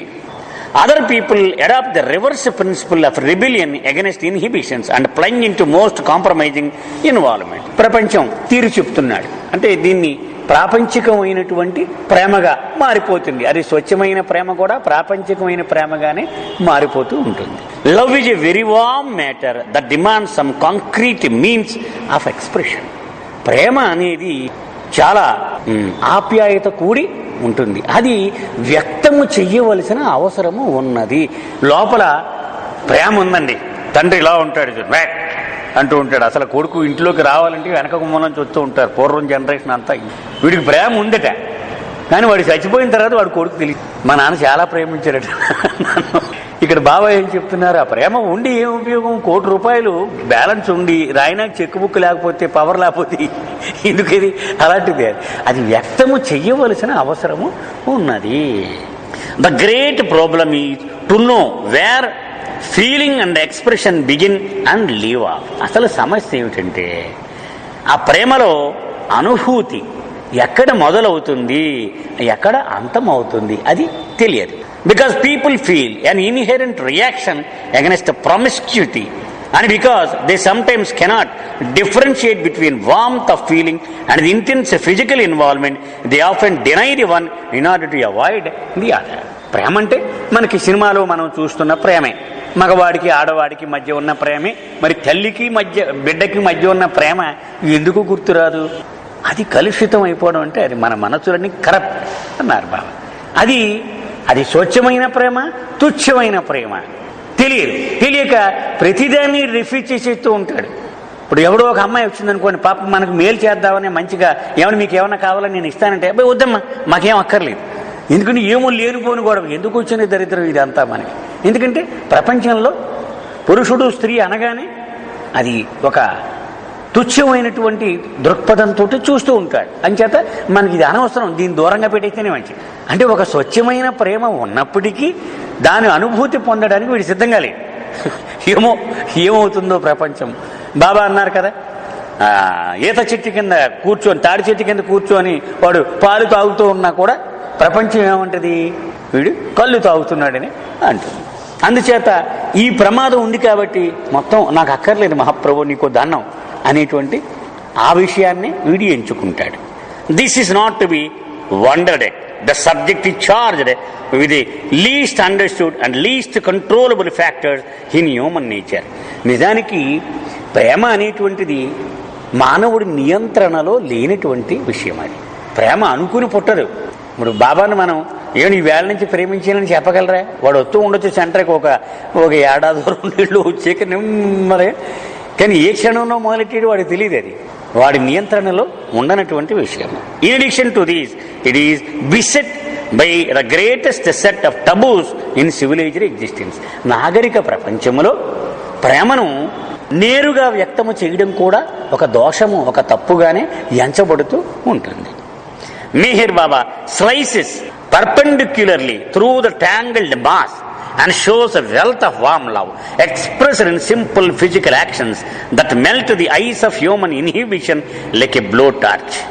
ఆయన ఇంత కల్మషం అయిపోయిన వాతావరణం నిలువుగా కోసేసి కల్మషం అంతా బయటపడేసి స్వచ్ఛమైన ప్రేమను అది బయటికి తీసి ఇదిగోరా అని మనకు అనుభూతి పొందడానికి ఆయన ఇస్తాడట. ఒక మంచు ఇలా కరిగించేటువంటి ఒక వేడి టార్చ్ ఉంటుందట, అది ఆ కాంతి పడేది, అది వేయగానే జర్రమని కరిగిపోతుందట. అలాగూ ఈ కల్మషం అంతా కరిగిపోతుంది. One's first reaction is often embarrassment or awkwardness at such a simple show of human affection. చాలా గాబరాగా ఇబ్బందిగా ఉంటుంది. బాబా ఫస్ట్ మొట్టమొదటిసారి రాగానే ఆలింగనం చేసుకునేవారు, లేకపోతే ముద్దు పెట్టుకునేవారు, ఇక్కడ మెడమే ముద్దు పెట్టుకునేవారు, ఇలా ఇలా అనేవారు. ఏంట్రా బాబు వాడు ఇది కొత్తలో ఫస్ట్ టైం ఆయన అంటే ఎవడో తెలియని వాడికి అంత ఇబ్బందిగా ఉంటుంది. ఈయన ఎవడో వేరే మనిషి, ఈయన ఏడు ఇలా అంటాడేమిటి, ఇది అసహ్యంగా. మనం చూసాం వీరారెడ్డి గారని కర్నూలు, చూస్తారు కదండి మీరు, ఆయన చూడలేదమ్మా. సహవాసులకి అయితే వస్తూ ఉండేవారు. హైదరాబాద్లో కూడా రామకృష్ణయ్య గారు పరిచయం కూడా చేశారు ఒకసారి నిలబెట్టి. కర్నూలులో ఉండేవారు. పూనా నుంచి అలా వెళుతూ ఉంటే మన వాళ్ళు ఏముండో మేరబాబా ఇక్కడ సహవాసం ఉంది, మీరు ఎలాగ పూనా వస్తున్నారు కదా రండి సహవాస్ కంటే వాళ్ళు కూడా వచ్చారు. ఆయన భార్య సంప్రదాయ కుటుంబం వాళ్ళంతా ఉంటే క్యూలో నుంచుని ఉన్నారు. బాబా అందరినీ ఆలింగనం చేసుకున్నారు, మగవాళ్ళని ఆడవాళ్ళని. ఈవిడ తిట్టుకుంటూ ఉంది, ఇదేవిడ అసహ్యంగా పరపురుషుడు ఇదేంటి ఇలాగ ఆలింగనం చేసుకున్నాడు, దరిద్రుడు నేరకపోయి ఇందులోకి చేరేది నేను అని ఈవిడ తిట్టుకుంటూ సరిగ్గా ఆవిడ వంతు వచ్చింది. రాగానే బాబా ఎరిచోటు అన్నారట, అనౌన్స్ చేయమన్నారు, నో మోర్ ఎంబ్రేసెస్, నా పాదాలు ముట్టుకుని వెళ్ళిపోండి చాలు అని అన్నారట. ఆవిడ పాదాలు ముట్టుకుని వెళ్ళిపోయి అప్పుడు ఏడుస్తూ ఉందనమాట. అయ్యయ్యో ఆయన పరమేశ్వరుడు, నా హృదయం చదివేసాడు ఆయన. తర్వాత మళ్ళీ వెంటనే ఇరిచోడు అనౌన్స్ చేయమన్నారట, ఇక్కడి నుంచి నార్మల్గా నేను అందరినీ ఎంబ్రేస్ చేసుకుంటాను. అంటే ఆవిడ కోసమే ఆవిడ హృదయంలో ఆ దోషము ఆలోచన ఉంది కాబట్టి ఆవిడకి అంటే ఇటువంటివి ఎన్నో ఉన్నాయి, ఒకటి కాదు. మనం ఉదాహరణగా మనం ఆ ఒక్కటి మనం చెప్పుకోవడం అంతే. అందుకని తొలి అనుభవం ఏంటంటే, తొలి అనుభవం మనకి చిరాగ్గా చండాలంగా ఏంటండి ఇదంతా ఇలాగా అని మనకు అనుకోవచ్చు. And one looks instinctively for the hidden booby trap. Certainly there must be something back of all these, or perhaps the slap in the face will come in the next moment. ఆ feeling వచ్చిన వెంటనే సాచి లెంపకాయ కొట్టినట్టుగా లోపల అంతరాత్మ చెప్పుతారు, ఓరి దుర్మార్గుడా నువ్వు అంత అసహ్యంగా బిహేవ్ చేసావు, ఎంత నష్టపోయావు నువ్వు. అదే కదా ఇప్పుడు ఆ స్త్రీ విషయంలో ఏమైంది, పరమేశ్వరుడు పిలిచి ఆలింగనం ఇస్తానన్నాడు అంటే ఆవిడ తిరస్కరించింది. ఆవిడ తిరస్కరిస్తే నష్టపోయింది. అది చాచి లెంపకాయ కొట్టినట్టుగా అవుతుంది. తర్వాత love is instinctively discounted after a few unhappy experiences. కొన్ని చేదు అనుభవాలు జరిగిన తర్వాత ప్రేమ తగ్గిపోతూ ఉంటుంది. అంతే కదా, ఒకరిని ప్రేమించాడు అనుకోండి, వీడు అనుకున్నాయని చేయట్లేదు అనుకోండి, వెంటనే ప్రేమ తగ్గిపోద్ది. It is difficult to believe that it is true even one experiences the real thing. అది యథార్థమైన ప్రేమ విషయంలో కూడా ఇలాగే స్పందిస్తూ ఉంటాడు మానవుడు. After a few minutes are ours are days with mayor Baba, however once honest self catches on to the fact that here for the first time is spontaneous outgoing love which demands absolutely nothing in return. కానీ మెహర్ బాబాతో మనము పొందిన ప్రేమ గురించి ఒక విశిష్టమైన లక్షణం ఉంది. అది ఏమిటి, నా జీవితములో తొలిసారిగా ప్రతిఫలము ఆశించని అప్రయత్నమైన సహజమైన ప్రేమను నేను చవిచూశాను అని 100కు 100 పాళ్ళు అందరికీ ఒకే అనుభవము మిగులుతుంది. It is a sheer gift of warmth and through it one wishes in some way to be worthy of it. దానిలో ఒక ఆప్యాయత, అనురాగము, ఒక కానుక, అది ఆ ప్రేమ అంటే. దానికి ఒక అర్హత ఉండాలట, అది పొందాలంటే మామూలుగా ఆషామాషిగా రాదు అది. How does Meher Baba express his affection for people? ఎలాగయ్యా బాబా తన ప్రేమని, మానవుల పట్ల తనకున్న ప్రేమను వ్యక్తం చేసేవాడు? ఆయనే ప్రశ్న వేస్తున్నాడు. The first meeting maybe hand shake. సాధారణంగా కొంతమందికి ఇలా హ్యాండ్ షేక్ హ్యాండ్ ఇస్తాడు ఆయన. Or a light caress of the cheek, లేకపోతే ఇలా అంటారు. Or a warm understanding glance, లేకపోతే నిన్ను నేను అర్థం చేసుకున్నాను, నాకు సర్వము తెలుసు అని కళ్ళల్లో చూపెడుతూ ఆయన ఇలా చూస్తారట. ఆప్యాయత నిండినటువంటి ఒక చూపు. Some times it may be a brief embrace, ఒక్కోసారి చిన్న ఆలింగన కూడా చేసుకుంటారు. However, when it has become the 3rd or 5th or 10th meeting, కానీ మొదటిసారి ఇవన్నీ 3వ సారి 5వ సారి 10వ సారి వచ్చేటప్పటికి it almost inevitably becomes a second long gentle embrace with cheek placed carefully to cheek and then a slight push to indicate that the greeting is at the end. బొగ్గకి బొగ్గ ఆనించి ఆలింగనం చేసుకుంటారట, ఒక second చేసి అయిపోగానే కొంచెం ముందుకు తోస్తారట, చాలేక వెళ్ళు. అది ఆయన యొక్క ప్రవృత్తి చెప్తున్నాడు. Baba rarely prolongs the physical side of salutation. ఒక నిమిషం, ఒక సెకండ్ అంతే, అంతకంటే ఎక్కువసేపు, చాలా అరుదుగానే అంతకంటే ఎక్కువసేపు ఆలింగనం చేసుకుంటారు. But he gives its due and he gives it great meaning. కానీ చాలా ప్రాముఖ్యతను ఇస్తారట దానికి. అదేదో ఆషామాషిగా ఏదో కాలక్షేపానికో ఏదో ఊసిపోక ఏమనుకుంటాడో అని కాదు, దానికి చాలా విలువ ఇచ్చి దానికి ఒక అర్థం కూడా ఇస్తారట. మామూలుగా కాదు సుమ అని. ఎందుకంటే చివరిలో బాబాకు ఆప్తులైనటువంటి వాళ్ళు వెళ్ళిపోతూ ఉంటే ఆఖరణ శరీరం వదిలేసే ముందు రోజుల్లో మళ్ళీ పిలిచి మళ్ళీ ఆలింగనం చేసుకునేవారు, మళ్ళీ పిలిచేవారు. 3 సార్లు పిలిచి ఆలింగనం చేసుకునే విషయాలు కూడా. అంటే మామూలుగా దానిలో అర్థం లేకపోతే అన్నిసార్లు ఆయన పిచ్చివాడు కాదు కదా, పిలవడు కదా. మళ్ళీ పిలిచేవాడు, మళ్ళీ పిలిచేవాడు. 3 సార్లు పిలిచారు శీలాన్ని ప్రత్యేకంగా. ఆఖరిసారి వెళ్ళిపోతూ ఉంటే, డిసెంబర్ వెళ్ళిపోతూ ఉంటే మెహరాన్ని పంపించారు చీకట్లో. మళ్ళీ తీసుకురారు, మళ్ళీ వస్తే మళ్ళీ ఎంబ్రేస్ చేసుకున్నారు, మళ్ళీ వెళ్ళిపోయింది, మళ్ళీ పిలిచిరా అన్నారు. 3 సార్లు పంపించారు. 3 సార్లు ఆలింగనం. అప్పుడు 16 ఏళ్ళ అమ్మాయి ఏదో అమ్మాయి. అంటే దానికి అంత అర్థం కూడా ఉంది. అది ఊరికనే ఆషామాషిగా ఆయన అలా ఇచ్చేవారు కాదు. These are the broad basis of the attraction which Meher Baba had for people. Meher బాబాలో మానవులకు ఒక ఆకర్షణ కలిగించే అంశములు అనేటువంటివి ఇవి. These are the unarguing facts or emotional needs and response of people. These are the unarguing facts or emotional needs and response of people. అంటే ప్రజల పట్ల ఆయన స్పందన తప్పనిసరిగా ఉంటుంది. The individual finds an emotional satisfaction from Meher Baba which he's never been matched anywhere in his previous life. ఒకడు బాబాని కలిస్తే ఇదివరకన్నడు ఇటువంటి అనుభూతి నేను పొందలేదు అని స్పష్టముగా వాడు చెప్పగలడు. అమ్మా, నా జీవితంలో ఎప్పుడు నేను ఇటువంటి అనుభూతి పొందలేదండి. ఒక పాశ్చాత్యురాలు రాసింది ఆవిడ. కరెంటు ప్రవహిస్తూ ఉన్న తీగ మీద కాలేస్తే ఏమవుద్ది, అలాగ అయిపోయింది నాకు బాబా అనుకుంటుంది. లైవ్ వైర్ అది ఏమవుద్ది, మొత్తం అంతా ఒక తెలియనటువంటి ఒక అనుభూతి, మొత్తం షాక్.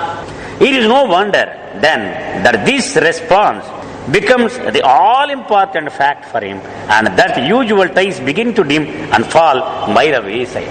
అంచేత ఆ మనిషి జీవితంలో పెనుమార్పు వచ్చే, అంత తాకిడి వచ్చేలాగో ఆ స్పందన చూపెడతారు బాబా. ప్రతి వ్యక్తికి అంత స్పందన చూపెడుతూ ఉంటారు. దానివల్ల వాడు జీవితం మారిపోద్ది. వాడికి ఏమి ప్రేమరా అని వాడు. సో ఆవిడ అప్పటి వరకు ఉన్నటువంటి అనుబంధాలు వేరు, ఈయనతో ఉన్నటువంటి అనుబంధం వేరు, ప్రత్యేకమైనది, విశిష్టమైనది అని వాడు గుర్తించేసేలాగూ ఆయన స్పందిస్తాడు. Much of one's involvement in business, society and even family is the result of unconscious sublimation of direct emotional needs. ఒక మనిషి ఆ బిజినెస్లో కానీ కుటుంబ విషయాల్లో కానీ అంతలాగా ఎందుకు మునిగిపోతాడు? వాడికి అవసరాలు ఉన్నాయి, చాలా అవసరాలు వాడికి. When someone such as Meher Baba appears, who not only responds to one's deepest emotional needs, but even challenges them to deeper levels than had existed before, then there is bound to be a readjustment of the intensity of previous emotional commitment. బాబా ఒక వ్యక్తి పట్ల చూపించినటువంటి ఈ స్పందనను చూసి ఆ వ్యక్తి అప్పటి వరకు వాడికి ఉన్నటువంటి ప్రాధాన్యాల్లో మార్పులు కూడా చేసేసుకుంటాడు. ఎందుకంటే ఇది విస్మరించవలసిన వ్యవహారం కాదు, ఇది సీరియస్ వ్యవహారం అని వాడు ప్రయారిటీస్లో వాడు మార్పులు కూడా చేసుకుంటాడు. ముఖ్యంగా రాగద్వేషాల విషయంలో. This can be painful to other persons who have not developed A similar emotional outlet. అది ఒక కుటుంబం ఉంది, భార్యాభర్తలంతా ఎప్పుడు కలిసి ఉండేవారు, ఎప్పుడు సినిమా పోతా ఉండేవారు. ఈ భర్తకు వచ్చేటప్పటికి బాబా స్పందించాడు, ఈ మారిపోయిన జీవితం వాడి. భార్యతో చెప్పేశాడు, సినిమాలు అవన్నీ కట్టే, నువ్వు వెళ్ళు కావాలంటే, నేను ఉన్న టైం అంతా ఖాళీ అంతా ఈయన తోడు కూర్చుంటారంటే కొంచెం ఇబ్బందిగానే ఉంటుంది ఇతరులకి. ఎందుకంటే ఇలాంటి అనుబంధం ప్రభువుతో అందరికీ ఏర్పడలేదనుకోండి, ఒకరికి ఏర్పడింది అనుకోండి, మిగిలిన వాళ్ళు నష్టపోయే పరిస్థితి కూడా వస్తుంది. Husband or wife are often alarmed at the redirection of emotional drive, and bosses wonder whether their old work horses will continue to drag the load uncomplainingly. భార్యాభర్తల విషయం ఇంతేగా, మనం కథ కూడా చెప్పేవారు బాబూజీ కదా, అనురాధ అని. ఆవిడ బాబా దగ్గరే కూర్చుని ఉండిపోయేది. ఇక వంటలో ఉండడం మానేసింది అంతా, ఇంకా మొగుడే చూసుకొని పిల్లల్ని సర్దుకొని పంపిస్తూ ఉండేవాడు. అలాగా ఇబ్బందులు వస్తూ ఉంటాయి. అలాగే బాస్ అనుకుంటాడు, ఏమో బాబా దగ్గరికి వెళ్ళి వచ్చాను, మెహరాబాద్ వెళ్ళి నీకు నా జీవితం మారిపోయించారంటే అమ్మ కొమ్మ ఉంచాడు, రేపు నుంచి పంచేయడేమో వీడిని నమ్ముకొని నేనేమో ఈ డిపార్ట్మెంట్ రన్ చేస్తున్నా, వీడికి నుంచి రోజు గుడికి వెళ్ళిపోతానంటాడు. సాయంత్రం 5 అయితే బాబా సెంటర్ అంటే మన కొమ్మ కొలేరైంది అనుకుంటాడు వాడు. అంటే ఇబ్బందులు కూడా చెప్తున్నాడు ప్రాక్టికల్ గా. Probably, if God himself should suddenly say in quite unmistakable tone, so that the whole world could hear and know him, folks, I have decided creation has fulfilled its purpose. So I am going to abandon the project now and take you all back to me. There would be a great shout from all the souls of some billions of persons who would feel that he had made the wrong move. క్రైస్తు తన శిష్యులందరూ ఇలా కూర్చునుండగా ఒకసారి చెప్పాడట, తండ్రి దగ్గరికి స్వర్గానికి తీసుకెళ్లిపోతున్నాను, ఇప్పుడే చేతులు ఎత్తమన్నాడు. ఎవరు వస్తారు? ఒక్కడు కూడా ఎత్తలేదు. అదేమని అడిగాట, రేపు వెళదాం ఇంటి దగ్గర చెప్పాడు, పోయిందన్నట్టు. అదే ఇక్కడ డాన్ స్టీవెన్ చెప్తున్నాడు, ప్రపంచము మాయలో ఎంతలాగా మునిగిపోయిందంటే భగవంతుడు సడన్ గా కనపడి మొత్తం అందరి వినపడేలాగా, రండి అయిపోయింది, ఇక నేను సృష్టి ఎందుకు పుట్టించానో దాని పని పూర్తి అయిపోయింది, ఇది ఇంక మూసేస్తున్నాను, ఇంకా అందరూ వచ్చేయండి రండి నా దగ్గరికి అని చెప్పడుకుండా అబ్బే అదేం కుదరదు, మొత్తం సృష్టి అంతా కూడా తిరుగుబాటు చేస్తాడు దేవుడి మీద, అదేం కుదరదు, అది తప్పుడు స్టెప్ నువ్వు తీసుకునేది, అదేం కుదరదు అంటారు.